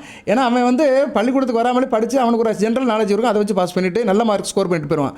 அது மாதிரி தான் ரிஷப லக்கணத்துக்கு வந்து குரு இந்த அமைப்பில் இருந்தாருன்னா குரு திசை 16 வருஷம் நல்லாயிருக்கும். அதை தான் இவ்வளோ நேரம் சொன்னேன் நான். சரியா? அதுபோல் குரு லக்கணத்தில் இருந்தாருன்னா திக்பலம் அடைவார். இது பெரிய பியூட்டி. குருவுக்கு வந்து லக்கணத்தில் திக்பலம்ங்கிற சிறப்பு பலன் இருக்குது, சிறப்பு அந்தஸ்து. சரியா? சில பேருக்கு சொல்லுவாங்களே சிறப்பு அந்தஸ்து இருக்குன்னு, சிறப்பு பாதுகாப்பு படங்குப்பாங்கள்ல, ஜெட் பிரிவு பாதுகாப்பு. அது மாதிரி குருவுக்கு வந்து திக்பலங்கிறது ஒரு ஜெட் பிரிவு பாதுகாப்பு உண்டு, நல்ல பலன்களை கொடுப்பாரு. சரியா? அவர் எந்த லக்கணத்தில் இருந்தாலும் சரி திக்பலம் அடைஞ்சிட்டாருன்னா நல்ல பலன்களை கொடுப்பாரு. அவர் வீடு கொடுத்த கிரகம், சாரம் கொடுத்த கிரகம் நல்ல நிலமில் இருந்துச்சுன்னா குரு திசை வாரி வழங்கும். அந்நேரம் இந்த மாரக பாதக கேந்திரா பற்றிய விசேஷங்கள்லாம் அடிபட்டு போயிடும், அதோட தாக்கம் குறைஞ்சிரும். சரியா? அதோட தாக்கம் குறையும் போது குரு நல்ல பலன்களை கொடுப்பாரு. இப்படி நிறையா இருக்குங்க. ஒரு வரியில் சொல்லி வீடியோ முடிக்க முடியாது, நிறையா இருக்குது. உங்களுக்கு இதுக்கு மேலே சொன்னோம்னா உங்களுக்கு சில பேருக்கு புரியாது. ஏன்னா நீங்களாம் கமர்ஷியலாக வீடியோ கேட்பீங்க. ராசி பலன் சிம்ம ராசிக்கு எப்படி இருக்கும், எனக்கு காசு வரணும், லாட்டரி சீட்டு விழணும், என் பிள்ளைக்கு நல்ல பொண்டாட்டி கிடைக்கணும், என் புருஷன் கிடைக்கணும், சரியா, என் பேரன் பிறக்கணும், பேத்தி பிறக்கணும், கார் வாங்கணும், இப்படி தான் எல்லாம் பார்க்குறாங்க. யதார்த்தமாக கிரக நிலைகளை எப்படி பலனை கொடுக்கணும் யாருக்குமே அந்த இது கிடையாது, தேவையும் இல்லை. சரியா? ஏதோ யூடியூப்பை 10 கேட்குறோம், 10ஓட 11 இந்த ஆளும் சொல்கிறேன், மற்றவனும் சொல்கிறேன், எதை கேட்டுட்டு போவான்னு அப்படியே போவாங்க. அப்படி தான் ஆகிப்போச்சு. இதில் பரிகாரம் அதை செய் இதை செய் 1008 பரிகாரம். நானும் சில பரிகாரம் சொல்லுவேன். நான் பரிகாரம் சொன்னாலும் வேத ஜோதிடத்துக்கு உட்பட்டு தான் சொல்லுவேன். சில பேர் பரிகாரம் சொல்லிட்டு என்னென்னமோ சொல்கிறான். மஞ்சள் அரைச்சி குளித்தாலே நல்லா இருங்கிறான். பொதுவாக அந்த காலத்தில் பொம்பளையெல்லாம் மஞ்சள் அரைச்சி தான் குளிப்பாங்க. முகத்துக்கு மஞ்சள் போடுவாங்க, கை காலுக்கு மஞ்சள் போடுவாங்க, தலையை தவிர எல்லா இடத்துக்கும் மஞ்சள் போட்டு தான் குளிப்பாங்க. இப்போ மஞ்சள் அரைச்சி குளித்தா அது ஒரு யோகம் அப்படிங்கிறாங்க. அப்படி ஒரு வீடியோ போடுறோம். அந்த வீடியோ நல்லா போகுது. மக்களுக்கு எது கரெக்டு எது தவறு, ஏதோ பொழுதுபோக்கு யூடியூப்பில் ரீசார்ஜ் பண்ணுறோம், டேட்டா இருக்குது, ஏதோ போட்டு கேட்பான். எல்லோரும் சொல்கிறேன், இவனும் போதி ஜோரத்தில் சொல்கிறான், சொல்லிட்டு போகிறான் அப்படின்ட்டு போய்கிட்டு இருக்குது. நானும் அதில் தான் இருக்கேன், வேறு வழி இல்லை. ரைட்டு. இப்போ குரு பகவான் ஒவ்வொரு ராசியில் இருந்தார்னா என்ன பலன்கள் சொல்கிறேன், அடுத்து லக்கண ரீதியாக சொல்கிறேன் நான். சரியா? லக்கணத்தில் இருந்து என்ன பலன், 1ஆம் இடம் 2ஆம் இடம் இதெல்லாம் எப்போ செய்வார்னா தன்னோட தசையில் செய்வார். சில பலன்களை வாழ்நாள் முழுக்க செய்வார். நல்ல இடத்துல இருந்தார்னா அவனுக்கு காசு பணம் இருக்கும், பிள்ளைகளால் நல்ல ஒரு ஏற்றம் இருக்கும், கோயில் குளத்துக்கு போவான், ஆச்சாரமாக இருப்பான். இது வாழ்நாள் முழுக்க செய்வார். யோகத்தை எப்போ செய்வார்னா தன்னோட தசாலே தான் செய்வார். தசை 16 வருஷம் நடக்கும் பார்த்தீங்களா, அந்நேரம் அவர் எந்த வீட்டில் இருக்கிறாரோ அந்த ஆதிபத்தியத்துக்கு ஏற்ற மாதிரி விசேஷத்தை செய்வார். இப்போ மேசத்தில் இருக்கிறாரா நல்ல ஆளாக இருப்பாங்க. குரு மேசத்தில் இருக்க பிறந்தவர் கொடுத்து வைத்தவர்கள் நல்லா தானும் மகிழ்ந்து பிறரும் மகிழ வைப்பாங்க. கையில் காசு பணம் இருக்கும், புத்திர சந்தானம் இருக்கும், பிள்ளைகளால் பெருமை இருக்கும். ரிஷபத்தில் இருந்தாலும் வலிமைசாலியாக இருப்பாங்க, ஸ்ட்ராங்காக இருப்பாங்க. சரியா? எந்த ஒரு விஷயம் வந்தாலும் ஃபேஸ் பண்ணுவாங்க, திட்டமிட்டு வாழ்வாங்க, நல்ல ஒரு காரியம் பண்ணுவாங்க. மிதுனத்தில் இருந்தாருன்னா நல்ல நண்பர்கள் இருப்பாங்க, நல்ல அறிவுக்கு அப்பாற்பட்டு யோசிப்பாங்க, நல்ல நிறைய படித்து PhD MPhilன்னு படித்து நல்லபடியாக போவாங்க. அடுத்து கடகத்தில் நல்ல அமைப்பு, உச்சமடைவார், பிள்ளைகள் விஷயத்தில் நல்லா இருக்கும், புத்திமானாக இருப்பாங்க, கையில் காசு பணம் இருக்கும், நல்ல விதமாக பார்க்கப்படுகிறது. சிம்மத்தில் இருந்தாலும் கீர்த்திமான், உங்கள் ராசியிலே இருந்தாலும் சந்திரன் கூட சேர்ந்து கஜகேஸ்வரி யோகம் இருக்கும், அருமையான அமைப்பு, பேர் புகழ் அந்தஸ்து இருக்கும், வாழ்நாள் முழுக்க இருக்கும், வாழ்நாளுக்கு பின்னாடியும் இருக்கும், அரசாங்க சம்மந்தப்பட்ட காரியங்களாம் நல்லபடியாக நடக்கும். கண்ணில் இருந்தாலும் நண்பர்கள் நிறையா இருப்பாங்க, அறிவுபூர்வமாக இருப்பாங்க, ஃப்ரெண்ட்ஷிப் நல்லா இருக்கும், நல்ல பழக்க வழக்கம் நல்லா இருக்கும். துலாமில் இருந்தாலும் ஆள் ஸ்ட்ராங்காக இருப்பாங்க, வியாபாரம் பண்ணுவாங்க, எதுக்கு விட்டு கொடுக்க மாட்டாங்க. சரியா? ரொம்ப கெட்டியாக இருப்பாங்க. விருச்சிகத்தில் இருந்தாலும் நல்ல அமைப்பு, நல்ல குணமனம் இருக்கும், நல்ல கொடையால் இருப்பாங்க, கையில் காசு பணம் இருக்கும். இருப்பினும் திருமண வாழ்க்கையில் சில பிரச்சனைகள் இருக்கும், நல்ல புத்திர சந்தானம் நல்லாயிருக்கும். தனுசில் இருந்தார்னா ராஜாவுக்கு நிகராக இருப்பாங்க, அரசனுக்கு நிகராக அரசியல்வாதியாக இருப்பாங்க, அதில் பெரிய லெவலுக்கு ரீச் ஆவாங்க, மந்திரி லெவலுக்கு போவாங்க, நல்ல பொறுப்பான அமைப்பில் இருந்து நல்ல சந்தோஷமாக ஏர்ன் பண்ணி சந்தோஷமாக இருப்பாங்க. மகரத்தில் இருக்கக்கூடாது, நீசம் அடைவார், தேச சஞ்சாரம் இருக்கும், ஒரு இடத்துல இருக்க மாட்டாங்க, அங்கிட்ட அலைஞ்சிக்கிட்டு இருப்பான், மனக்கவலை இருக்கும், பெருசாக வாழ்க்கையில் லிஃப்டாக முடியாது. அதே மகர குருவுக்கு நீசபங்கம் அடைச்சிட்டாருன்னா நல்லாயிருக்கும். சரியா? சனி பகவான் வீடுக்கு சனி பகவான் ஆட்சி உச்சம் ஆகி பரிவர்த்தனை யோகத்தில் இருந்தார்னா நீசபங்கம் அடைஞ்சிருவார். அதே மகர குருவுக்கு சுக்கிரன் பார்வை இருந்தாலும் அவர் கொஞ்சம் ஷிஃப்ட் ஆயிடுவார். இப்போ மகரத்தில் குரு இருக்கிறாரு, கடகத்தில் இருந்து சுக்கிரன் பார்த்தாருன்னா பரவாயில்ல. சரியா? இல்லைன்னா குருவுடைய புதன் இருக்கிறார், பரவாயில்ல. அவருடைய கெடுபலம் குறைஞ்சிரும், நீசத்திலிருந்து வெளியே வந்துடுவார். அப்பேற்பட்ட குரு நல்ல பலன்களை கொடுப்பாரு. ஸோ மகரத்தில் குரு இருந்தால் கெட்டு போவாங்கன்னு சொல்ல முடியாது. சுப கிரக தொடர்பு இருந்துச்சுன்னா நல்ல பலன்கள் போடுவார். குருவே ஒரு சுப கிரகம் தான், மற்றவங்களை சுபத்துவப்படுத்துவார். குருவே ஒரு நல்ல கிரகம், ஒரு ஆசான், யாராக இருந்தாலும் அவங்களை திருத்தி நல்வழிப்படுத்துவார். ஆனால் அவரே கெட்டு போயிட்டாருன்னா அவர் யார் திருத்துவாங்க அப்படின்னா, அவர் யார் நல்வழிப்படுத்துவாங்க, அவர் யார் சுபத்துவப்படுத்துவாங்கன்னா புதன் சுபத்துவப்படுத்துவார், சுக்கிரன் சுபத்துவப்படுத்துவார், வளர்பிறை சந்திரன் சுபத்துவப்படுத்துவார். இந்த 3 கிரகங்களால் தான் குருவை நிப்பாட்ட முடியும். குரு பலமளந்து இருக்கிறாரு அப்படின்னா அந்த பலமளந்த குருக்கு சப்போர்ட் பண்ணி முட்டு கொடுத்து தூக்குறது யாருன்னா 3 பேர் தான், புதன், சுக்கிரன், வளர்பிறை சந்திரன். ரைட்டு. அடுத்து கும்பத்தில் இருந்தாருன்னா பரவாயில்ல, ஓரளவு சுகவானாக இருப்பாங்க, கோயில் குளத்துக்கு போயிட்டு வருவாங்க, ஆச்சாரம் அனுசாசனம் நல்லபடியாக இருக்கும். மீனத்தில் இருந்தாருன்னா ராஜா தான், மீனத்தில் குரு இருக்க பிறந்தவர்கள் ராஜாவாக இருப்பாங்க, நல்லா ஏர்ன் பண்ணி சந்தோஷமாகி நல்ல விதைக்கு போவாங்க. இப்போ லக்கண ரீதியாக சொல்கிறேன் நான். சரியா? லக்கண ரீதியாக சொல்கிறேன், கொஞ்சம் பொறுமையாக இருங்க. இந்த பலன்கள்லாம் பரிபூர்ணம் எப்போ சார் நடக்கும்னா அந்த 16 வருஷத்தில் தான் நடக்கும். சரியா? 16 வருஷத்தில் இந்த அமைப்பில் இந்த பலன்கள் நடக்கும். சரியா? அதைத்தான் நீங்கள் மைண்டில் நல்லா ஏற்றி வச்சுக்கணும். பலன்கள் எப்போ சார் நடக்கும் அப்படின்னா குரு திசை எப்போ ஆரம்பிக்குதோ அப்போ நடக்கும். அதுபோக ஒவ்வொரு புத்தி நடக்கும் குரு திசையில் குரு புத்தி, சனி புத்தி, புதன் புத்தி, கேது புத்தின்னு. புத்திநாதர்கள் குருவுக்கு சஷ்டாச அமைப்பில் இருக்கக்கூடாது. புத்திநாதர்கள் குரு பவனுக்கு மறையக்கூடாது, அது பெரிய விஷயம். சரி, இப்போ குரு மிதுனத்தில் இருக்கிறார், நீங்கள் ஏதோ நக்கணத்தில் பிறந்திருக்க மிதுனத்தில் இருக்கிறாரு, சனி புத்தி நடக்கு. சனி பகவான் விருச்சிகத்தில் இருக்கக்கூடாது, இருந்தால் சனி புத்தி நல்லா இருக்காது. குருவுக்கு 6, 8, 12 கிரகங்கள் மறையக்கூடாது. அப்படியே மறைஞ்சாலும் ஸ்தான பலம் பட்டுச்சுன்னா பரவாயில்ல. இப்போ சனி பகவான் மகரத்தில் இருக்கார் வச்சுக்கோங்களேன், இதுவும் மறைவார். மிதுனத்தில் இருக்க சனி பகவானுக்கு மிதுனத்தில் இருக்க குருவுக்கு மகரத்தில் இருக்க சனி பகவான் மறைவார். சஷ்டாச அமைப்பு தான். தசாநாதனுக்கு புத்திநாதன் 8ஆம் இடத்துல இருக்கிறாரு. ஆனால் புத்திநாதன் சனி பகவான் மகரத்தில் ஆட்சி பெறதுனால அந்த தோஷம் போயிடும். ஆட்சி பெறதுனால குரு சனி புத்தி ஏதோ நியூட்ரலாக போயிடும், பிரச்சனை வராது. சரியா நேரில்? அதனால் குருவுக்கு புத்திநாதர்கள் மறையக்கூடாது. அப்படி மறைஞ்சாலும் ஸ்தான பலம் பட்டாங்கன்னா நல்ல விதமாக பார்க்கப்படுகிறது. இப்போ குரு லக்கணத்தில் இருக்கிறாரு, நல்லா இப்போ தான் திக்பலம் பெறுவார், நல்லா இருக்கும். 5, 7, 9ஆம் இடத்தை பார்ப்பார். நல்ல திருமணம் நடக்கும், கணவன் மனைவி கூட்டு தொழில் நல்லாயிருக்கும், பங்கு சந்தை நல்லாயிருக்கும், ஷேர் மார்க்கெட்டு இன்வெஸ்ட்மெண்ட் நல்லாயிருக்கும், கூட்டு தொழில் நல்லாயிருக்கும், பார்ட்னர்ஷிப் நல்லாயிருக்கும், பிள்ளைகள் விஷயத்தில் நல்லாயிருக்கும், பூர்வ பணி சொத்துக்கள் கிடைக்கும், கோயில் வளத்துக்கு போயிட்டு வருவாங்க, பெயர் புகழோடு இருப்பாங்க, அப்பா வழி சொத்துக்கள் கிடைக்கும், நல்லது ஒரு காரியம் பண்ணுவாங்க. ஸோ குரு லக்கணத்தில் இருக்கிறாருன்னா நல்ல பலங்களை கொடுப்பார், திக்பலம் பெற்று நல்ல பலங்களை கொடுப்பார். அதுபோக ஆள் திடகாத்திரமாக இருப்பாங்க, கல்வி வேலையில் நல்ல ஒரு நாட்டம் இருக்கும், நல்ல நடத்தை இருக்கும், ஆள் சரீரம் நல்லா இருக்கும், வசீகரமாக இருப்பாங்க, பொருள் வசதி இருக்கும், வயிற்று சம்மந்தப்பட்ட பிரச்சனை இருக்கும், சில பேருக்கு வாயு சரீரமாக இருக்கும், கேஸ் டபுள் அதிக வருவதற்கு வாய்ப்பு அதிகமாக இருக்கும், எதுக்கும் கலங்க மாட்டாங்க, நஞ்சனாக இருப்பாங்க, நல்ல விதமாக தான் பார்க்கப்படுகிறது. ஸோ குரு லக்கணத்தில் இருக்க பிறந்தவர்களுக்கு நல்ல ஒரு பலன்களை தான் கொடுப்பார், சரியா? கெட்ட பலன்கள்லாம் கொடுக்க மாட்டார், அது நல்ல விதமாகவே பார்க்கப்படுகிறது. அடுத்து குரு 2ஆம் இடத்துல இருக்கிறார். 2ஆம் இடம்ங்கிறது மாரக ஸ்தானம் தான். சில லக்கணங்கள் மாரக ஸ்தானமாக வரும். மிதுன லக்கணத்துக்கு பிறந்தவங்களுக்கு 2ஆம் இடத்துல இருந்தார்னா மாரக ஸ்தானத்தில் இருக்கிறனால ஓரளவு மத்தியம பலனை தான் கொடுப்பார். மற்ற மிதுனம், கன்னி, மகரம், கும்பம், ரிஷபம், துலாம் இந்த லக்கணத்தில் பிறந்தவங்களுக்கு 2ஆம் இடத்துல இருந்தார்னா குடும்பத்தில் சில பிரச்சனைகளை கொடுத்துருவார். அதை தான் நான் ஏற்கனவே சொன்னேன், மாரக கேந்திர பாதக ஸ்தானமாக இருக்கக்கூடாது. மற்ற லக்கணத்தில் பிறந்தாங்கன்னா நல்ல பலன்களை கொடுப்பார், சரியா? நல்ல விதமாக தான் பார்க்கப்படுகிறது. இப்போ 2ஆம் இடத்துல குரு இருக்கார் வச்சுக்கோங்களேன். 2ஆம் இடத்துல குரு இருந்தார்னா அவர் 6, 8, 10ஆம் இடங்க பார்ப்பார். 6, 8, 10ஆம் இடத்தை பார்க்குறது சில அசுப பலன் தான். 6, 8ஆம் இடத்தை பார்க்குறதுனால என்ன, தேக ஆரோக்கிய பிரச்சனை இருக்கும். அதுபோக வம்பு வழக்கு பிரச்சனை ஈஸியாக எதனாச்சும் மாட்டிக்கிறாங்க, சரியா? அதனால் இவங்களை நிம்மதியாக இருக்க முடியாது. ஸோ குரு 2ஆம் இடத்துல இருந்தாலுமே நல்ல வீட்டில் இருக்கணும். நல்ல வீட்டில் சாணப்படம் பட்டார்னா பிரச்சனை கம்மியாக இருக்கும். 10ஆம் இடத்தை பார்ப்பார். 10ஆம் இடத்தை பார்க்குறா தொழில் நல்லா இருக்கும், தொழில் வியாபாரம் நல்ல விதமாக பார்க்கப்படுகிறது. இதெல்லாம் எப்போ நல்லா நடக்கும்னா அந்த தசா புத்தியில் தான் நடக்கும். ஸோ 2ஆம் இடத்துல குரு வேண்டிய போது தாராளம் பண வசதியை கொடுப்பார், பேச்சு நல்லாயிருக்கும், ஆரம்ப கல்வி நல்லாயிருக்கும், தயால உள்ளே இருக்கும், சரியா? நல்லா படித்து நல்லா பட்டம் பெற்றிருப்பாங்க, சரியா? சாஸ்திர ஞானம் இருக்கும், கோயில் உலகத்துக்கு போயிட்டு வருவாங்க, ஜோதிடராக கூட இருக்குது வாய்ப்பு இருக்குது, அரசாங்க வெகுமதி கிடைக்கும். ஆனால் குடும்பத்தில் அதிக செலவு இருக்கும், சேமிப்பு நிறையா இருக்காது, சரியா? நேரில் சேமிப்பு அதிகம் இருக்காது, சேமிக்க முடியாது. விருந்து உபச்சாரத்துக்கு நல்லா போயிட்டுருப்பாங்க, விருந்தோம்பல் நல்லபடியாக இருக்கும். யார் இவங்களை பேசி ஜெயிக்க முடியாது, நல்ல ஞானம் பேசுவாங்க, தராதரம் அறிந்தவராக இருப்பாங்க. 2ஆம் இடத்துல குரு இருந்தாலுமே சில நல்ல பலன்களை கொடுப்பார். 3ஆம் இடம் உபசான சாணம்.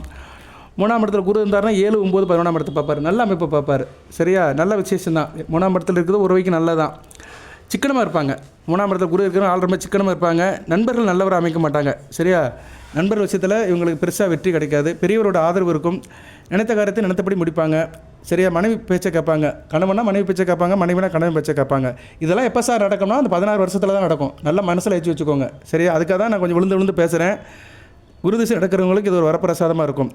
ஸோ இந்த 3ஆம் இடத்துல குரு இருக்கிறவங்களுக்கு இந்த 16 வருஷத்தில் இது மாதிரி இந்த மாதிரி பலன்கள் நடக்கும். பேர் புகழ் நகை நட்டெல்லாம் வீட்டுக்கு வாங்கி போடுவாங்க. ஆனால் இடமாற்றம் இருக்கும், ஒரு இடத்துல இருக்க முடியாது, ஒன்று வேலையில் மாற்றம் இருக்கும், இல்லைன்னா வீடை மாற்றுவாங்க. அதேமாதிரி இவங்களுக்கு செகண்ட் லைஃப் நல்லாயிருக்கும். 40 வயசுக்கு மேலே வாழ்க்கை நல்லபடியாக இருக்கும். இளைய சகோதரன் சகோதரி தம்பி தங்கச்சிகளுக்கு நல்ல யோகம் இருக்கும், பெரியவங்களோட நலம் இருக்கும், சரியா? 3ஆம் இடத்துல குரு பகவான் 7, 9, 11ஆம் இடத்தை பார்ப்பார். நல்லாயிருக்கும். இன்டகிரேஷன், கணவன் மனைவி உறவு, கூட்டு தொழில், நண்பர்கள் நல்லாயிருக்கும், நல்ல லாபம் இருக்கும். எந்த தொழிலும் நல்ல லாபம் இருக்கும். பார்ட்னர்ஷிப் வேலை போட்டு வேலை பார்த்தா நல்ல லாபம் இருக்கும், ப்ராஃபிட் இருக்கும். நல்ல காலத்துக்கு பின்னாடி பேர் புகழ் இருக்கும், சரி? நல்லது ஒரு காரியம் பண்ணி நல்லா இருப்பாங்க. 4ஆம் இடத்துல குரு இருக்கக்கூடாது, ஒரு கேந்திரத்தில் இருக்கக்கூடாது, விஷ்ணு சக்கரத்தில் இருக்கக்கூடாது. ஆனால் சுபத்தொடுப்பில் இருந்தாலும் பரவாயில்ல. 4ஆம் இடத்துல இருந்தாலும் 8ஆம் இடத்தையும் 12ஆம் இடத்தையும் பார்ப்பார். வம்பு வழக்கு பிரச்சனை, கடன் பண்ணுறது, ஊரை விட்டு ஓடி போகிறது, தூரதேசத்தில் போய் வேலை பார்த்து இருக்கிறது, அது மூலமாக சம்பாதிச்சம் பண்ணுறது, தொழில் பண்ணுறது இருக்கும்.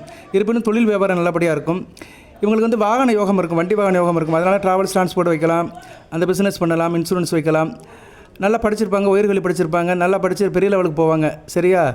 மற்றபடி நல்லாயிருக்கும். வசதியான வீடு வசதி நல்லாயிருக்கும், கால்நடை சிறப்பு இருக்கும், ஆடு மாடு கோழி வளர்க்குறதுல கெட்டிக்காரன் இருப்பாங்க. அந்த ஃபார்ம் ஒர்க்லாம் இவங்களுக்கு நல்லபடியாக வரும். பொதுவாக 4ஆம் இடத்துல குரு இருந்தால் மற்றவங்களுக்கு ஆலோசனை சொல்லுவாங்க, கவுன்சிலிங் பண்ணுறது கெட்டிக்காரன் இருப்பாங்க, கன்சல்டண்ட்டாக இருப்பாங்க, பணப்புழக்கம் இருக்கும், சரியா? சொத்து பற்றி சேரும், நல்லாயிருக்கும், வாக்கு திறமும் இருக்கும், சரியா? நல்ல விதமாக பாராட்டப்படுகிறது. சில பிரச்சனை இருக்கும். 4ஆம் இடத்துல கேந்திரத்தில் இருக்கிறாருன்னா அந்த 8, 12 பார்க்குறதுனால கொஞ்சம் அலைச்சல் விரயம் இருக்க தான் செய்யும். இருப்பினும் எதிரி கூட இவங்களை பாராட்டுவாங்க, எதிரிகளுடைய பாராட்ட கூட இவங்க வாங்குவாங்க. 5ஆம் இடத்துல குரு இருக்கலாம். 5ஆம் இடத்துல குரு இருந்தாலுமே அவர் சில லக்கணத்துக்கு இருக்கக்கூடாது. சிம்ம லக்கணம், விருச்சிக லக்கணத்துக்கு இருந்தார்னா காரகோப பாவனாசி, புத்திர சந்தானம் கிடைக்காது, பிள்ளை பேர் கிடைக்காது, தாமதமாகும். பெண் வாரிசு கிடைக்கும், ஆண் வாரிசு கிடைக்க லேட் ஆகும். அப்படியே ஆண் வாரிசு கிடைச்சாலும் அவன் வீட்டுக்கு நல்ல பையனாக இருக்க மாட்டான், தாய் தப்பையும் பேச்ச கேட்க மாட்டான். ஸோ 5ஆம் இடத்துல குரு இருந்தால் சிம்ம லக்கணம், விருச்சிக லக்கணத்தமாக இருக்கக்கூடாது, இருந்தால் அந்த பிரச்சனை பண்ணுவார். மற்றபடி 5ஆம் இடத்துல குரு இருந்தால் நல்ல பலன்களை தான் கொடுப்பார், சரியா? நல்ல பரந்த மனப்பான்மை இருக்கும், எல்லாத்தையும் கொடுத்து உதவுவாங்க, நல்ல பதம் இருக்கும், கோயில் உழுத்து போவாங்க, மதப்பற்று இருக்கும், போட்டி பந்தயத்தில் நல்ல லாபம் இருக்கும், ஆள் மதிமந்திரியாக இருப்பாங்க, நல்ல யோசனை வழங்குவாங்க, சரியா? இவங்களாம் பெரிய லெவலுக்கு போவாங்க, கோயிலில் பெரிய லெவலுக்கு போவாங்க, ஆஷான் குரு பக்தி இருக்கும். சரியாக நல்ல திட்டங்கள் ஆலோசனை வழங்குது, பெரிய லெவலுக்கு ரீச் ஆவாங்க, நல்ல விதமாக பார்க்கப்படுகிறது. 5ஆம் இடத்துல குரு வந்து இருந்தார்னா மந்திரம் சொல்லி வேலை பார்க்குறது வைக்கிறது நல்ல இருக்கும். 9, 11 1ஆம் இடத்தை பார்ப்பார். கோயில் குளத்துக்கு போய் நல்ல காரியங்கள் பண்ணுவாங்க, பேர் போல் அந்தஸ்து லாபம் இருக்கும், நல்ல விதமாக பார்க்கப்படுகிறது. பிள்ளைகள் பிறந்தாலுமே தாமதமாக பிறந்தாலுமே பிள்ளைகள் ஓரளவு நல்லபடியாக தான் இருக்கும். பெண் பிள்ளைகள் இருந்தால் சிறப்பாக இருக்கும். அடுத்து 6ஆம் இடத்துல குரு, 6ல் குரு இருக்கக்கூடாது, இருந்தாருன்னா 12ஆம் இடத்தை பார்ப்பார். விரயம் அயன சயன போக நல்லா இருக்காது. 6ஆம் இடத்துல குரு இருந்து லக்னாபதி வீக் ஆகிட்டாருன்னா உடல்நல பிரச்சனை வந்துடும். சரியா? இப்போ நீங்கள் வந்து எந்த லக்கணம் சொல்லலாம்? நீங்கள் சிம்ம ராசி, கடக லக்கணம். கடக லக்கணத்துக்கு அதிபதி யார்? சந்திரன். உங்கள் ராசியில் தான் இருப்பார். உங்கள் சந்திரன் வந்து வீக் ஆகிட்டார் வச்சுக்கோங்க. லக்கணத்துக்கு 6ஆம் இடம் தனுசுல குரு இருக்கார், ஸ்ட்ராங் ஆகிடுவார், வலிமை அடைஞ்சிட்டார். ஆனால் லக்கணாபதி சந்திரன் உங்கள் ராசியில் இருக்கிறாரு, 2ஆம் இடத்துலேருந்து வீக் ஆகிட்டார். நீங்கள் அமாவாசை சந்திரனாக பிறந்திருக்கிறீங்க. அங்கே சூரியனும் இருக்கிறார், உங்கள் ராசிநாதன் இருக்கிறாரு. அப்போ அமாவாசை சந்திரன் ஆவணி அமாவாசை அன்னைக்கு பிறந்திருக்கீங்க. சந்திரன் வந்து அங்கே வீக் ஆகிட்டார், இருள் சந்திரன் ஆகிட்டார். ஸோ லக்கணாபதி வந்து வீக் ஆகிட்டார். இருப்பினும் வீடு கொடுத்தவன் ஆட்சி போட்டுருக்கனால ஓரளவு உயிர் பெறுவார். ஆனால் சூரியன் வந்து கடக லக்கணத்தில் இருக்கிறார், பரவாயில்ல, பரிவர்த்தனை யோகம் இது பரவாயில்ல. ஆனால் சூரியன் வந்து மிதுனத்தில் இருக்கார் வச்சுக்கோங்களேன், சந்திரன் வீக்காக இருப்பார், தேய்பிரை சந்திரனில் தான் இருப்பார். ஓரளவு வளர்பிறையாக இருந்தாலும் தேய்பிரை அமைப்பில் தான் இருப்பார். சந்திரன் தேய்பிரையாக இருக்கக்கூடாது, சரியா? சந்திரன் ஒளிச்சந்திரனாக இருக்கணும். இருந்தாருன்னா பரவாயில்ல, இல்லைனா 6ஆம் இடத்துல குரு கெடுத்துருவார். இது நிறைய பேருக்கு புரியாது என்ன சொல்கிறேன்னு. ஆனால் இது வந்து ஜோதிடத்தில் உள்ள ஒரு அமைப்பு. அது குரு 6ஆம் இடத்துல இருந்தார்னா நீங்கள் எந்த லக்கணத்தில் பிறக்கீங்களோ அந்த லக்கணாபதி வலுவாக இருக்கணும். லக்கணாபதி வந்து குருவை காட்டிலும் வலுவாக இருந்தார்னா அந்த ஜாதகருக்கு 6ஆம் இடத்துல குரு வந்து நோய் தாக்கத்தை கொடுக்க மாட்டார், இல்லைனா நோய் தாக்கத்தை கொடுத்துருவார். எப்போ கொடுப்பாருன்னா தசையில் கொடுப்பார், 16 வருஷத்தில் கொடுப்பார். என்ன பிரச்சனையாக கொடுப்பார் அப்படின்னா வயிற்று பிரச்சனை, வாயு பிரச்சனை, செரிமான பிரச்சனை, சரியா? இப்படி நிறைய விஷயத்தை கொடுப்பார். குரு வந்து சில விஷயத்துக்கு வந்து சில கம்ப்ளைண்ட்டுக்கு வருவார். ரத்த கொலஸ்ட்ரால் என்ன சொல்லுவாங்க, அது ரத்த கொழுப்பு, உடம்புல ரத்தத்தில் சில பிரச்சனையை கொடுத்துருவார். ஃபேட் ஆயிடுவாங்க, ஆள் ரொம்ப குண்டாயிருவாங்க, ஒபிசிட்டி அதிகமாகிடும்.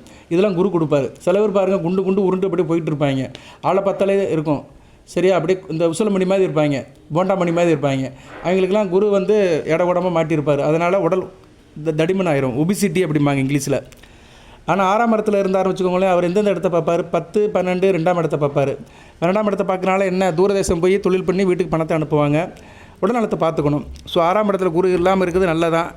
ஆனால் இருந்தாலுமே இவங்க வந்து நினச்ச காரியத்தை நல்லபடியாக சாதிப்பாங்க, வேலையாட்கள் நல்லபடியாக அமைப்பாங்க, பெண்களுக்கு வழியை சேர்ந்து வேலை பார்ப்பாங்க, சரியா? பெண்களுக்கு பல்ல காட்டிட்டு போய் வேலை பார்ப்பாங்க. பெண்களாக இருந்தாலும் ஆண்களை பார்த்தா கொஞ்சம் வளைஞ்சு கொழிஞ்சு நெளிவாங்க. 6ஆம் இடத்துல குரு இருந்தால் அது மாதிரி அமைப்பையும் கொடுப்பாரு. சில பேருக்கு நல்லா இருக்கும், சில பேருக்கு அது கெடுபலங்களாக போயிடும். சரியா? இவங்களுக்கு வந்து கைகால் பிடிப்பு இருக்கும், மசில்ஸ் பிரச்சனை இருக்கும், மலச்சிக்கல் பிரச்சனை இருக்கும். நான் சொன்னேன் பார்த்தீங்களா, இது மாதிரி கம்ப்ளைண்ட் இருக்கும். மலச்சிக்கல் என்ன, வயிறு சம்மந்தப்பட்ட பிரச்சனை தானே, அதெல்லாம் கொடுப்பாரு. அதே மாதிரி வந்து இவங்களை சுற்றிலும் எப்போயுமே எதிரிகள் இருப்பாங்க, சரியா? எதிரிகள் இருப்பாங்க, கொஞ்சம் கவனமாக இருக்கணும். ஓரளவு இவங்க தொழில் பண்ணால் ஓரளவு நல்ல ஆளுகளை வச்சு தொழில் பண்ணலாம், சரியா? ஸோ 6ஆம் இடத்துல குரு வந்து ஓரளவு ஜாதகனை காப்பாற்றுவார். அடுத்து 7ஆம் இடத்துல குரு இருக்கலாம், நல்ல விசேஷம். 7ஆம் இடத்துல இருந்தால் நல்லா கணவன் மனைவி கிடைக்கும், திருமண வாழ்க்கை நல்லாயிருக்கும், இன்டகிரேஷன், நண்பர்கள், சொந்த பந்தம் நல்லபடி அமையும். 11, 1ஆம் 3ஆம் இடத்தை பார்ப்பார். தைரிய வீரிய காரியமாக இருப்பாங்க, நல்ல லாபம் சம்பாதிப்பாங்க, பெரிய லெவலுக்கு ரீச் ஆவாங்க. 7ஆம் இடத்துல குரு வந்து நல்ல மதிப்பை கொடுப்பாரு, பாசத்தை கொடுப்பாரு, சரியா? இஷ்ட திருமணம் இருக்கும், காதலிச்சு திருமணம் பண்ணுறதுக்கு நல்ல அமைப்பை கொடுப்பாரு. குலப்பெருமையும் இருக்கும், நல்லா ஆனஸ்ட்டாக இருப்பாங்க, புத்தி கூர்மையும் இருக்கும், சாஸ்திரத்தில் நல்ல ஈடுபாடு இருக்கும், சரியா? நல்ல விதமாக தான் பார்க்கப்படுகிறது. ஆனால் 7ஆம் இடத்துல குரு வந்து ஒரு லட்சியத்தை கொடுப்பாரு. இருப்பினும் இவங்க பெரியவங்க பேச்சை கேட்க மாட்டாங்க. அப்பா மத குருமார்கள் சொல்லிக் கொடுக்குற வாத்தியார் பேச்சை கொஞ்சம் கேட்க மாட்டாங்க, கொஞ்சம் கெட்டு வெயிட்டாக அலைவாங்க, சரியா? 7ஆம் இடத்துல குரு இருந்தால் கொஞ்சம் கெட்டு வெயிட்டாக இருப்பாங்க. இவங்களுக்கு வந்து மனைவி மூலம் நல்ல லாபம் இருக்கும். பெண்ணுனா ஆண், ஆணுனா பெண்ணு, அவங்க மூலிமா நல்ல லாபம் இருக்கும், நல்ல விதமாக தான் பார்க்கப்படுகிறது. சில விஷயத்தில் மட்டும் கொஞ்சம் ஹெட்வெயிட்டாக இருப்பாங்க. 8ஆம் இடத்துல குரு இருந்தாலும் ஆயுள் தீர்க்கம், சரியா? தீர்க்காயில் இருப்பாங்க, இடமாற்றங்கள் இருக்கும், தூரதேசம், வெளிநாடு, வெளிமாநிலத்துக்கு போவாங்க, சரியா? அதே மாதிரி யோகம் இருக்கும், இவங்களுக்கு திடீர் யோகம், திடீர் அதிர்ஷ்டம் வரும், குடும்பம் பெரிய குடும்பமாக இருக்கும், நல்ல விரதங்கள்லாம் அனுஷ்டிப்பாங்க, சரியா? சாஸ்திர வினதம் நல்லபடியாக இருக்கும், தீர்க்க தரிசனம் இருக்கும், வருவதை முன்னுக்கூடியே சொல்லிடுவாங்க. கணவன் அல்லது மனைவி மூலம் நல்ல சொத்து பத்து தேரும், பிறருடைய அசட் இவங்களுக்கு வரும், மற்றவங்களுடைய சொத்து பத்து உங்களுக்கு கிடைக்கும், தாத்தா சொத்து, பாட்டி சொத்து, இப்படி சொத்துலாம் இவங்களுக்கு வரும், நல்ல விதமாக தான் பார்க்கப்படுகிறது. நல்ல பெரிய லெவலுக்கு ரீச் ஆவாங்க, நல்ல விதமாக தான் பார்க்கப்படுகிறது. இருப்பினும் கெட்ட பழக்க வழக்கம் இருக்கும், சரியா? மது, மாது, சூது எல்லாமே இருக்கும்.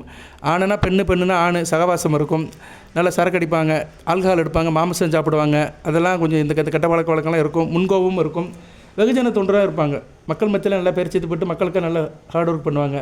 8ஆம் இடத்துல இருந்தால் 12, 2, 4ஆம் இடத்தை பார்ப்பார். அயன சயன போகம் நல்லா இருக்கும், விரயம் இருக்கும், அலைச்சல் இருக்கும், காசு கொடுத்து சந்தோஷத்தை அனுப்பிப்பாங்க. அதான் அந்த சரக்கு அடிக்கிறாங்கள்ல, அதான் ஆல்கஹால் எடுக்கிறது, நல்லா சாப்பிட்டுட்டு நல்லா மட்டன் சாப்பிட்றது, அப்புறம் ஊர் சுற்றுறது, இது மாதிரி வேலையெல்லாம் இவங்களுக்கு நல்லாயிருக்கும். 2ஆம் இடத்தையும் 4ஆம் இடத்தையும் பார்க்கறதுனால ஓரளவு கையில் காசு பணமும் இருக்கும். அதை வச்சு சுகம் அடைவாங்க. ஏன்னா 4ஆம் இடம் சுகஸ்தானம். ஒரு மனிதன் 2 வகையில் சுகம் அடைவான். நேர் வழியில் போயும் சுகம் அடைவான், குறுக்கு வழியில் போயும் சுகம் அடைவான். நல்லா சாப்பிட்டு சாமி கும்பிட்டு நல்லா சாப்பிட்டு வீட்டில் ஆரோக்கியமாக சந்தோஷமாக இருக்கவனும் இருக்கிறாங்க. ஆல்கஹால் சாப்பிட்டு அது மூலிமா சந்தோஷம் அடைஞ்சு இருக்கிறவனும் இருக்கிறாங்க. சரியா? இவங்க சந்தோஷத்தை வந்து கொஞ்சம் இன்டைரக்டாக தான் வருவாங்க, டைரெக்டாக பெற மாட்டாங்க. அடுத்து வந்து 9ஆம் இடத்துல குரு இருக்கலாம். ஓடி போனவனுக்கு தான் 9ல் குரு. 9ஆம் இடத்துல இருக்கிறவங்க வந்து கொஞ்சம் தூர தேசத்துக்கு போனாலும் நல்லா கோடீஸ்வரன் ஆயிடுவாங்க, நல்ல விதமாக சம்பாதிப்பாங்க. 1, 3, 5ஆம் இடத்தை பார்ப்பார். தைரிய காரியம் இருக்கும், வெற்றி மேல் வெற்றி கிடைக்கும்.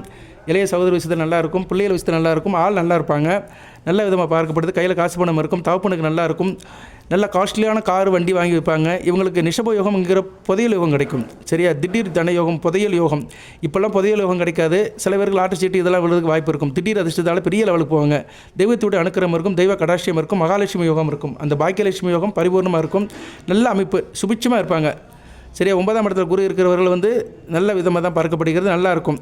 சரியா? நல்ல பிறருக்கு கொடுத்து மகிழ்வாங்க, தானும் மகிழ்ந்து பகலும் மகிழ வைப்பாங்க. 9ஆம் இடத்துல குரு வந்து நல்ல ஒரு அறிவு ஆசானாக ஆக்குவார். சரி, அகட விகட பிரியராக இருப்பாங்க. நல்ல ஒரு இப்போ லெவலுக்கு ரீச் ஆவாங்க. வக்கீல் வேலை, அதுக்கு மேலே ப்ரொமோஷன் ஆகி நீதிபதி, மேஜிஸ்ட்ரேட் இப்படி போவாங்க. சில பேர் மத சார்பற்ற வேலையிலும் போவாங்க, மதத்துலேயும் போவாங்க.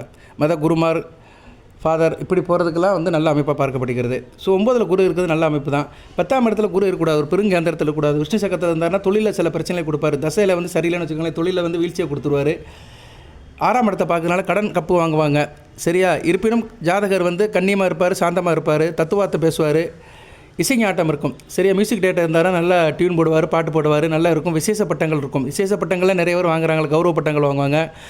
நல்ல அதிர்ஷ்டமுள்ள மனைவி கிடைக்கும். மனைவியால் நல்ல ஒரு செல்வாக்கு இருக்கும். அது மாதிரி பெண்களுக்கு அண்ணால் கணவன் வழி செய்த நல்ல அமைப்பு இருக்கும். மத சம்மந்தப்பட்ட காரியங்கள் நல்லாயிருக்கும். மறைநலத்துறையில் வேலை பார்ப்பாங்க. ஸோ ஓரளவு நல்லாயிருக்கும். பூர்வீக சொத்து பத்து கிடைக்கும். சாஸ்திர ஆராய்ச்சி இதெல்லாம் நல்ல விதமாக தான் பார்க்கப்படுகிறது. 10ல் குரு இருந்தார்னா 2ஆம் இடம் 4ஆம் இடத்தையும் பார்ப்பார். ஸோ குடும்பத்தில் பணப்பழக்கம் இதெல்லாம் நல்லாயிருக்கும். இருப்பினும் தேக ஆரோக்கிய பிரச்சனை இருக்கும். ஆரோக்கியவன் வளர்த்துட்டான்னு வச்சுக்கோங்களேன், தேக ஆரோக்கிய பிரச்சனை இருக்கும். இல்லைனா கடன் பிரச்சனை, எதிரி பிரச்சனை இருக்கும். ஸோ 10ஆம் இடத்துல குரு இருக்குது, அந்தளவுக்கு விசேஷம் அல்ல. ஒரு 100க்கு ஒரு 50% நல்லபடியாக இருக்கும். 11ஆம் இடத்துல குரு இருக்கலாம், அருமையான அமைப்பு. 11ல் குரு இருந்தார்னா வாழ்நாள் முழுக்க யோகம் இருக்கும். காலத்துக்கு பின்னாடி பேர் நிலைக்கும். நல்ல சொத்து பத்தெல்லாம் நிறைய சேர்ப்பாங்க. நல்ல பிள்ளை, நல்ல மனைவி, நல்ல குழந்தை, நல்ல குடும்பம், காரிய அனுகூலம் எல்லாமே நல்லாயிருக்கும். 11ஆம் இடத்துல இருக்கிறது வந்து மிகச்சிறப்பு தான். சரியா? நல்ல விதமாக பார்க்கப்படுகிறது. எதுலேயும் துணிவாக இருப்பாங்க, தைரியமாக இருப்பாங்க.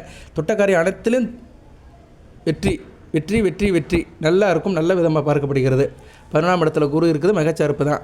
ஆனால் 11ஆம் இடத்துல குரு இருந்து சுபத்துவமாகி 7 கூடியவன் வீக் ஆகிட்டார்னா இருதார அமைப்பு வரும் சில பேருக்கு. 11ஆம் இடம் வந்து 11ஆம் இடம் குரு வீடு ஆகிப்போச்சு வச்சுக்கோங்களேன்.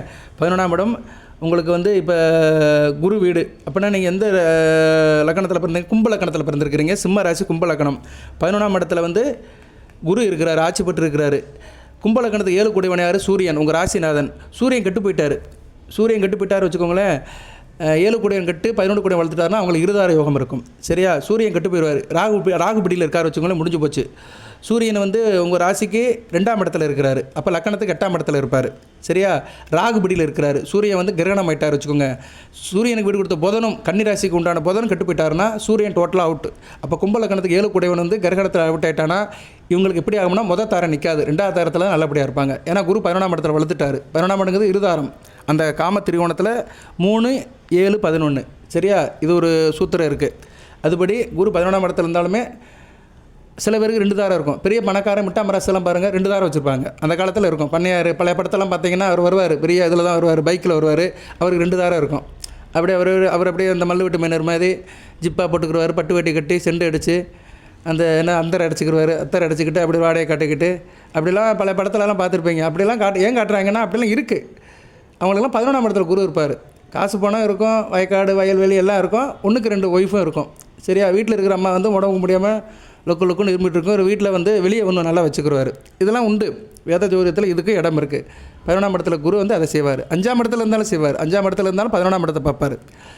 ஸோ என்ன சொல்ல வந்தேன்னா, லக்கணத்துக்கு 7 கூடியவன் வளர்த்து 11 கூடிய குரு கொஞ்சம் டவுனில் இருந்தார்னா நிலைமை கட்டுக்குள்ளே இருக்கும். குரு வளர்த்துட்டார் வச்சுக்கோங்களேன். பொதுவாக நீங்கள் எந்த லக்கணத்தில் பிறந்தாலும் சரி, 7 கூடியவனை காட்டிலும் 11 கூடியவனை வளர்த்துட்டானா அவங்களுக்கு இருதார வாய்ப்பு இருக்கும். சரியா? இருதார வாய்ப்பு வரும். இல்லைனா ஒரு டச் இருக்கும். தாலி கட்டி வாழ்கிறாங்களோ, அஃபிஷியலாக வாழ்கிறாங்களோ ஒரு டச்சு இருக்கும். சரியா? ஏதோ ஒரு டச்சு இருக்கும், கனெக்ஷன் இருக்கும். இதுக்கு மேலே இதுக்குள்ளே போக வேண்டாம். அடுத்து 12ஆம் இடத்துல குரு இருக்கக்கூடாது. 12ஆம் இடத்துல குரு இருந்தாருன்னா அயன சயன போகம் நல்லாயிருக்கும், விரயம் கொடுப்பாரு, அலைச்சலை கொடுப்பாரு, படுக்கை சுகம் நல்லாயிருக்கும், சுபகாரியங்களுக்கு நல்லா செலவு பண்ணுவாங்க. 6 8ஆம் இடத்தை பார்ப்பார். கடன் வாங்கினாச்சும் கல்யாணம் நடத்துவாங்க, கடன் வாங்கினாச்சும் எதனாச்சும் காரியம் பண்ணுவாங்க, கடன் வாங்கினாச்சும் கோயில் உலகத்துக்கு போயிட்டு வருவாங்க. சரியா? சில பேருக்கு சில பிரச்சனைகள் இருக்கும். உள்ளூரில் வந்து அந்த கோயில் திருவிழாக்கெல்லாம் சண்டை போடுறான் பார்த்தீங்களா, நல்ல காரியத்துக்கு சண்டை போடுவாங்க. அவங்களுக்கெல்லாம் 12ஆம் இடத்துல குரு இருப்பார். சில பேர் பாருங்க கல்யாண வீட்டில் தான் சண்டை போடுவாங்க, கல்யாண வீடு கோயில் திருவிழாவில் போய் சண்டை போட்டுட்ருப்பாங்க. சாமி என் தெரு பக்கம் வர மாட்டேக்கு அப்படின்னு அவனுக்கு அன்றைக்கி தான் அவனுக்கு வீராவசனம் பேசுவான், அன்றைக்கி தான் அவனுக்கு ரோசம் வரும். ஊர் ஓடி சாமி கும்பிட்றாங்களே அப்படின்னு ஒரு நினப்பு வராது. அன்றைக்கி தான் அவர் நியாய தர்மம்னு பேசிட்டு இருப்பார். ஏன்னா 12ஆம் இடத்துல குரு வந்து அது மாதிரி நிகழ்ச்சியில் வந்து கலகம் உண்டாக்க வைப்பார். 12ஆம் இடத்துல குரு இதுக்கு வந்து என்ன சொல்கிறது, சுபவரியம் இருக்கும், பெண்கள் விஷயத்தில் கொஞ்சம் தாராளமாக இருப்பாங்க. சரியா? நல்ல செலவுகள் இருக்கும், விருந்து உபச்சாரம் இருக்கும், கோயில் குளத்துக்கு நல்லா செய்வாங்க, கொஞ்சம் சண்டையும் போடுவாங்க. இந்த லகரி வஸ்துக்கெல்லாம் யூஸ் பண்ணி வைக்காங்க, சென்ட் பெர்ஃப்யூம்லாம் அடிச்சுட்டு மல்லு விட்டு மைனர் மாதிரி அலைஞ்சிட்டு இருப்பாங்க. சேமிப்பு குறைவாக இருக்கும், ஆனால் செலவு அதிகமாக இருக்கும். ஆனால் சில பேர் வந்து ரகசிய சேமிப்பு வச்சுருப்பாங்க. சரியா? எங்கேனாச்சும் பேங்கில் போட்டு வச்சுருப்பாங்க, வெளியே தெரியாது. அதே மாதிரி அதே நேரத்தில் நல்ல சாஸ்திரம் தெரியும், நல்ல சாஸ்திரம் மற்ற விஷயமெல்லாம் கணக்கு வழக்கெல்லாம் நல்லாயிருக்கும். இவங்களுக்கு மேக்ஸிமம் இஷ்ட திருமணம் தான் அமையும். சரியா? சுகபோக வாழ்க்கை இருக்கும், நல்ல விதமாக தான் பார்க்கப்படுகிறது. சில பேருக்கு முறையற்ற திருமணம் இருக்கும். 12ஆம் இடத்துல குரு இருந்து கெட்டு போயிட்டார் வச்சுக்கோங்களேன். ரொம்ப இது சிம்ம ராசி விருச்சிக லக்னம், 12ஆம் இடம் துலாமில் இருக்கிறாரு, துலாமில் வந்து கெட்டு போயிட்டார், செவ்வாய் கூட சேர்ந்துருக்கிறாரு, செவ்வாய் பார்வையில் இருக்கிறார், ராகு கூட சேர்ந்துருக்கிறாருன்னா இவங்களுக்கு வந்து பலதர அமைப்பு இருக்கும். மனைவி இருந்தாலும் பிற பெண்கள் கூட அணைவாங்க. அதேமாதிரி பெண்களாக இருந்தால் கணவன் இருந்தாலும் பிற ஆண்களோட சவாசம் இருக்கும். நிறைய பேர் நினைப்பாங்க நீங்கள் வந்து ஆம்பளை தாயா குறை சொல்கிற, பெம்பளையை சொல்ல மாட்டேன், நான் 2 பேர்த்தையும் சொல்லுவேன். கிரகங்கள் நல்லா இல்லைன்னா ஆணுக்கும் இருக்கும் பெண்ணுக்கும் இருக்கும். சரியா? நல்லதும் நடக்கும், கெட்டதும் நடக்கும். அதனால் பலன்கள் வந்து பொதுவாக எடுத்துக்கணும். நீ ஆணுக்கு தான் சொல்கிறேன்னா கிடையாது, எல்லாத்துக்கும் சொல்கிறேன், எல்லா வயசுக்காரங்களுக்கும் சொல்கிறேன்.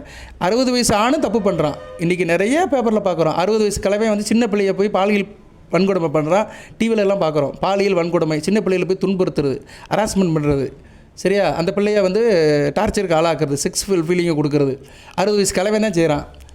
அதுக்கு என்ன பண்ண முடியும்? கிழவனு அதான் அவங்களுக்கெல்லாம் பார்த்தோம்னா ஜாதகத்தில் இப்படி இடக்கு முடக்க கிரகங்கள் அமைஞ்சிருக்கும். அவங்க வந்து அந்த தசா புத்தி சரியில்லைன்னு வச்சுக்கோங்களேன், தன்னை மறந்து ஏதோ காரியத்தில் இறங்கிடுவான்.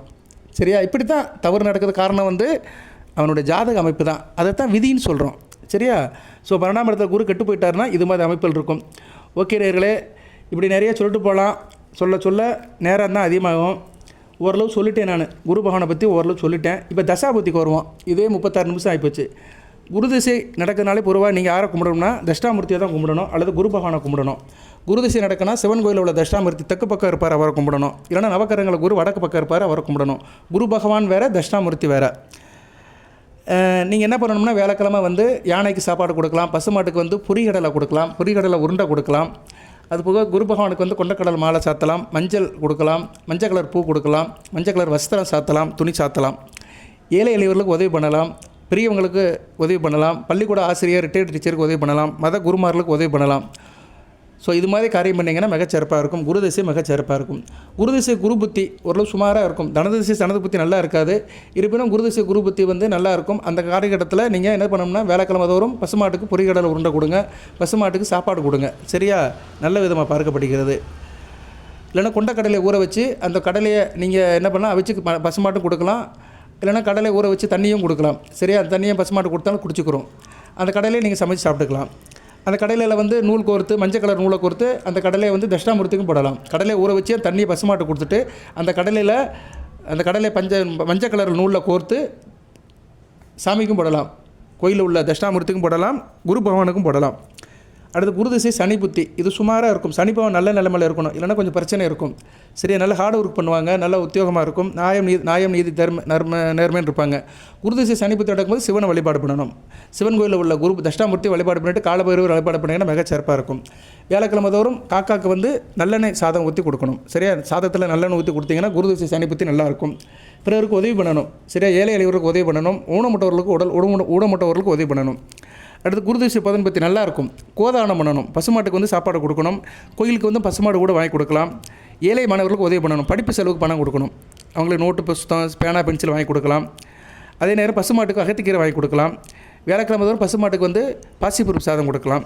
வியாழக்கிழமை பெருமாள் கோயிலுக்கு போய்ட்டு வருது மிகச்சிறப்பாக பார்க்கப்படுகிறது. அடுத்து குரு திசை கேது புத்தி, நீங்கள் வந்து விநாயகர் வழிபாடு பண்ணணும், சிம்ம கணபதி வழிபாடு பண்ணணும். சிம்ம கணபதி படம் நிறைய பேருக்கு அனுப்பியிருக்கிறேன், வேணுங்கிறவங்க வாட்ஸ்அப்பில் கேளுங்க, அனுப்பிவிடுவேன். கமெண்ட் பாக்ஸில் கேட்காதங்க, வாட்ஸ்அப்பில் கேட்டிங்கன்னா இமேஜ் அனுப்பிவிடுவேன். சிம்ம கணபதி வச்சு கும்பிடலாம். குரு திசை கேது பற்றி ஓரளவு நல்லாயிருக்கும். கேல யோகம் சொல்லுவாங்க. குருவுக்கு விசேஷ பார்வையில் கேது வந்துட்டாருன்னா நல்லாயிருக்கும். சரியா? குருவுக்கு விசேஷ பார்வையில் இவர் வரணும். யார்? கேது வரணும். கேது வந்து கும்பம், விருச்சிகம், கன்னியில் இருந்தாருன்னா நல்ல பலன்களை கொடுப்பாரு. சரியா? நல்ல பலன்களை கொடுப்பாரு. நீங்கள் வந்து இப்போ வந்து சிம்ம ராசி, ரிஷப லக்னம், கேது வந்து 2ஆம் இடம் கண்ணியில் இருக்கிறார். நல்ல அமைப்பு. கன்னியா கேது நல்ல பலன்களை கொடுப்பாரு. குரு பார்வைக்கு வருவார். இவங்களுக்கு குரு திசை கேது பற்றி சூப்பராக இருக்கும். கோடீஸ்வர யோகம், கேல யோகம்ங்கிற கோடீஸ்வர யோகம் கிடைக்கும். நல்ல அமைப்பு. சரியா? இப்படி அமைப்பில் இருக்கிறவங்களும் நல்லா இருக்குங்க. குரு திசை கேது பற்றி சூப்பராக இருக்கும். இந்த காலகட்டத்தில் நீங்கள் என்ன பண்ணணும்? விநாயகர் பெருமான் வழிபாடு பண்ணணும். வியாழக்கிழமை தோறும் பசுமாட்டுக்கு வந்து தோரம்பருப்பு சாதம் கொடுக்கலாம், இல்லைனா கொள்ளு சாதம் கொடுக்கலாம். அடுத்து குருதிசை சுக்கரை இது கொஞ்சம் காம்ப்ளிகேஷனாக இருக்கும். குருதிசை சுக்கரை ஆண் பெண்ணுக்கு பிரச்சனை வரும். சரியா? குருவுக்கு சுக்கரன் எதிரி. அவர் அசுரகுரு, இவர் தேவகுரு. அதனால் கொஞ்சம் பிரச்சனை இருக்கும். ஆனால் 2 பேரும் ஓரளவு நல்ல இடத்துல இருந்துட்டாலும் பிரச்சனை கட்டுக்குள்ளே இருக்கும். இல்லைனா பிரச்சனை அதிகமாகிடும். சரியா? 2 பேரும் பகமைப்பட்டு நல்ல நிலைமையில் இல்லைனா பிரச்சனையாக இருக்கும். கணவன் மனைக்குள்ளே பிரச்சனையாகும். இந்த காலகட்டத்தில் ஏகப்பட்ட பிரச்சனை வரும். சரியா? பெண்களால் பிரச்சனை இருக்கும். பெண்களால் வம்பு வழக்கு பிரச்சனை. ஆணுக்கு பெண்களால், பெண்களுக்கு ஆண்களாக. இவங்க வந்து கிருஷ்ணரை கும்பிடணும். கிருஷ்ண மந்திரத்தை சொல்லணும். வியாழக்கிழமை தோறும் பசுமாட்டுக்கு வந்து அச்சு வெல்லம் அல்லது வாழைப்பழம் கொடுக்கணும்.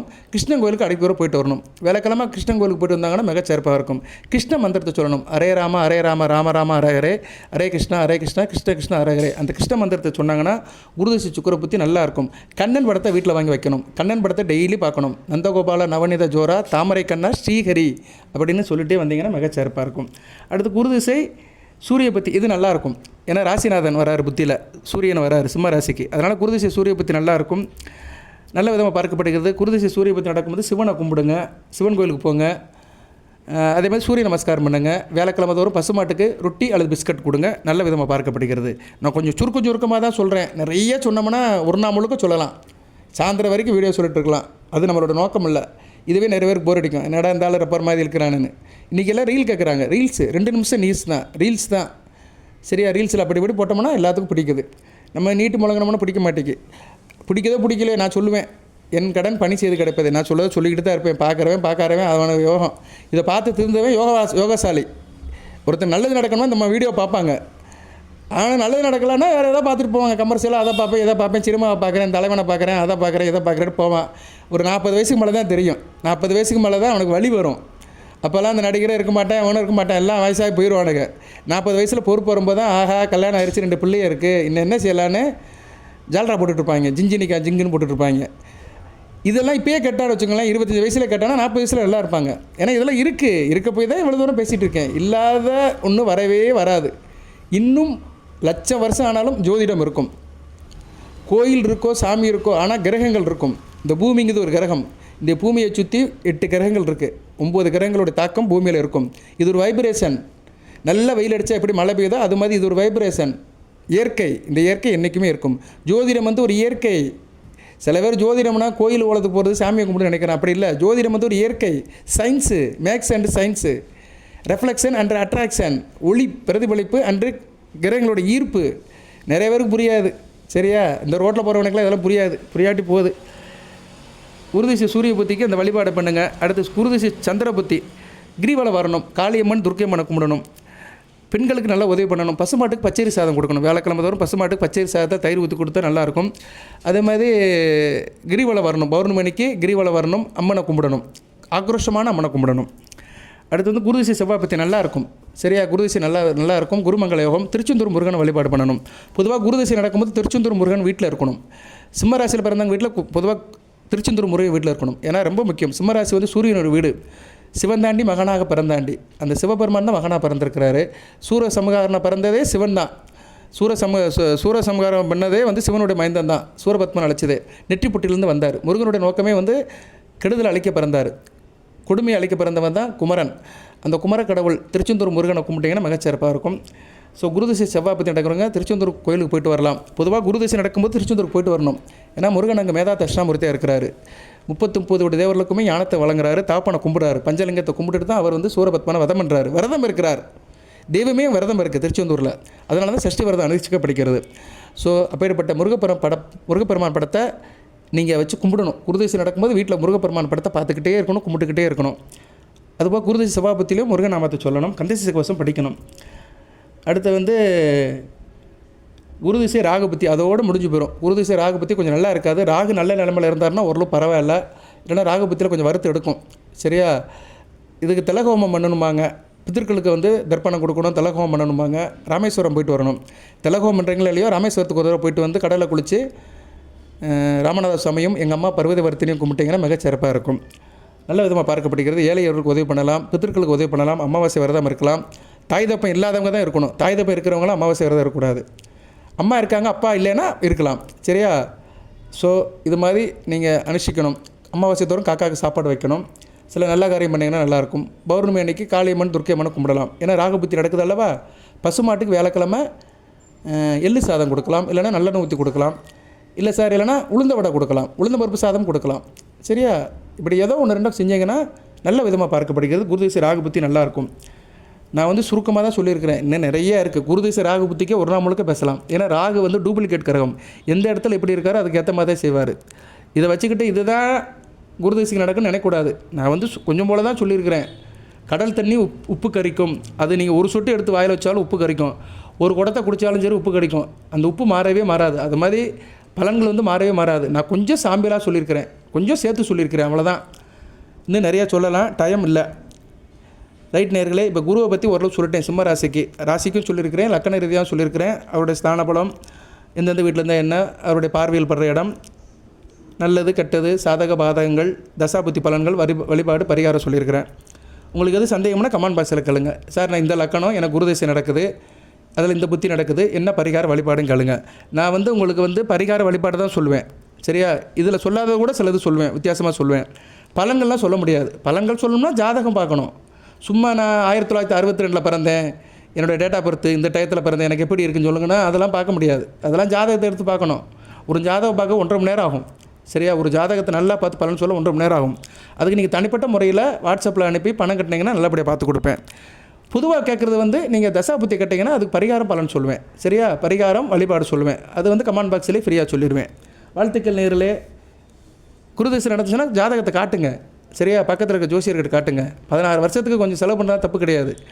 ஆக்சுவலாக ஜாதகம் பார்க்கணும். ஒரு 3 வருஷத்துக்கு ஒரு தடவைனாச்சும் ஜாதகத்தை பார்க்கணும். நல்லா இருக்கணும்னா வருஷத்துக்கு ஒரு தடவை பார்க்கணும்.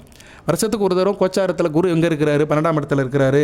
ராகு வந்து இப்போ 8ஆம் இடத்துல இருக்கிறாரு, 7ஆம் இடத்துல இருக்கிறாரு. இதுவே சிக்கல் தான். 12ஆம் இடத்துல குரு, 7ஆம் இடத்துல ராகு, 8ஆம் இடத்துல சனி. இது சரியில்லை. இப்போ சிம்மராசிக்கு இப்போ இருக்கிற அமைப்பு சரியில்லை. 2 பாவகிரகங்கள் நல்ல நிலைமையில் இல்லை. ஒரு சுபகரமும் 12ஆம் இடத்துல மறைஞ்சிருக்கு. இப்போ சிம்மராசிக்கு கொஞ்சம் காம்ப்ளிகேஷனாக தான் இருக்குது. இது மாதிரி நேரத்தில் குருதிசை நடக்கிறவங்க, ராகதிசை நடக்கிறவங்க ஜாதகத்தை ஜோசியர்கிட்ட காட்டி தெரிஞ்சுக்கணும். என்ன தசாபுத்தி, என்ன பரிகாரம் வழிபாடு பண்ணணும், அந்த ஷார்ட்டாக தெரிஞ்சு வச்சுக்கணும். சரியா? சில பேர் இதை பார்க்க முடியாமல் ஊர் முழுக்க செலவு பண்ணிட்டு இருப்பாங்க. அவர் அதை சொன்னால் இந்த கோயிலுக்கு போகிறேன், அந்த கோயிலுக்கு போகிறேன், அந்த பரிகாரம் பண்ணுறேன், இந்த பரிகாரம் பண்ணுறேன், ஜாதகத்தை பார்த்துருக்க மாட்டாங்க. போகிறேன் வரேன் பேச்சை கட்டலாம் செலவு பண்ணிட்டு இருப்பாங்க. ஏன்னா அவனுக்கு வந்து அமைப்பு அப்படி தான் இருக்கும். ஒரு நல்ல ஜோசியர்கிட்ட அவன் ஜாதகம் போய் சேர்கிறதுக்கு அமைப்பு இருக்காது. சரியா? எல்லா ஜாதகமும் நல்ல ஜோசியர்கிட்ட போகாது. இப்போ நான்லாம் இருக்கேன்ல, என்கிட்ட ஜாதகம் வருதுன்னா அது இறைவனோட அணுக்கரம் இருந்தால் தான் வரும். எல்லோரும் என்கிட்ட ஜாதகம் பார்க்க மாட்டேன். சில பேர் பேசிகிட்டே போயிடுவாங்க, கதையெல்லாம் கேட்பாங்க. சரியா? நான் அதை கண்டுக்கவும் மாட்டேன். நமக்கு வரும். வருகின்றது கண்டிப்பாக வரும். இறைவன் எனக்கு என்ன போடுறானோ அது கண்டிப்பாக எனக்கு கிடைக்கும். ஏன்னா எனக்கு அவன் தான் அளக்குறான். தெய்வம் தான் எனக்கு அளக்குது.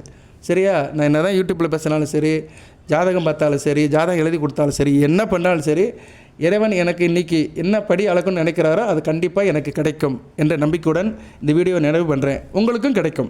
வாழ்த்துக்கள். மகம், பூரம், உத்தர நட்சத்திர நேயர்களுக்கு எல்லாம் உள்ள இறைவன் சில சௌபாகியத்தையும் சில ஐஸ்வர்யத்தையும் சில நன்மையும் கொடுப்பார். குருவருள் திருவருளாக இருக்கட்டும். அனைத்து நலங்களையும் வளங்களையும் பெற்று தேக ஆரோக்கியத்துடன் தீர்க்காலுடன் 16 மற்றும் பெருவாழ் வாழ்க. வாழ்க வளமுடன். நன்றி. வாழ்த்துக்கள் நேயர்களே.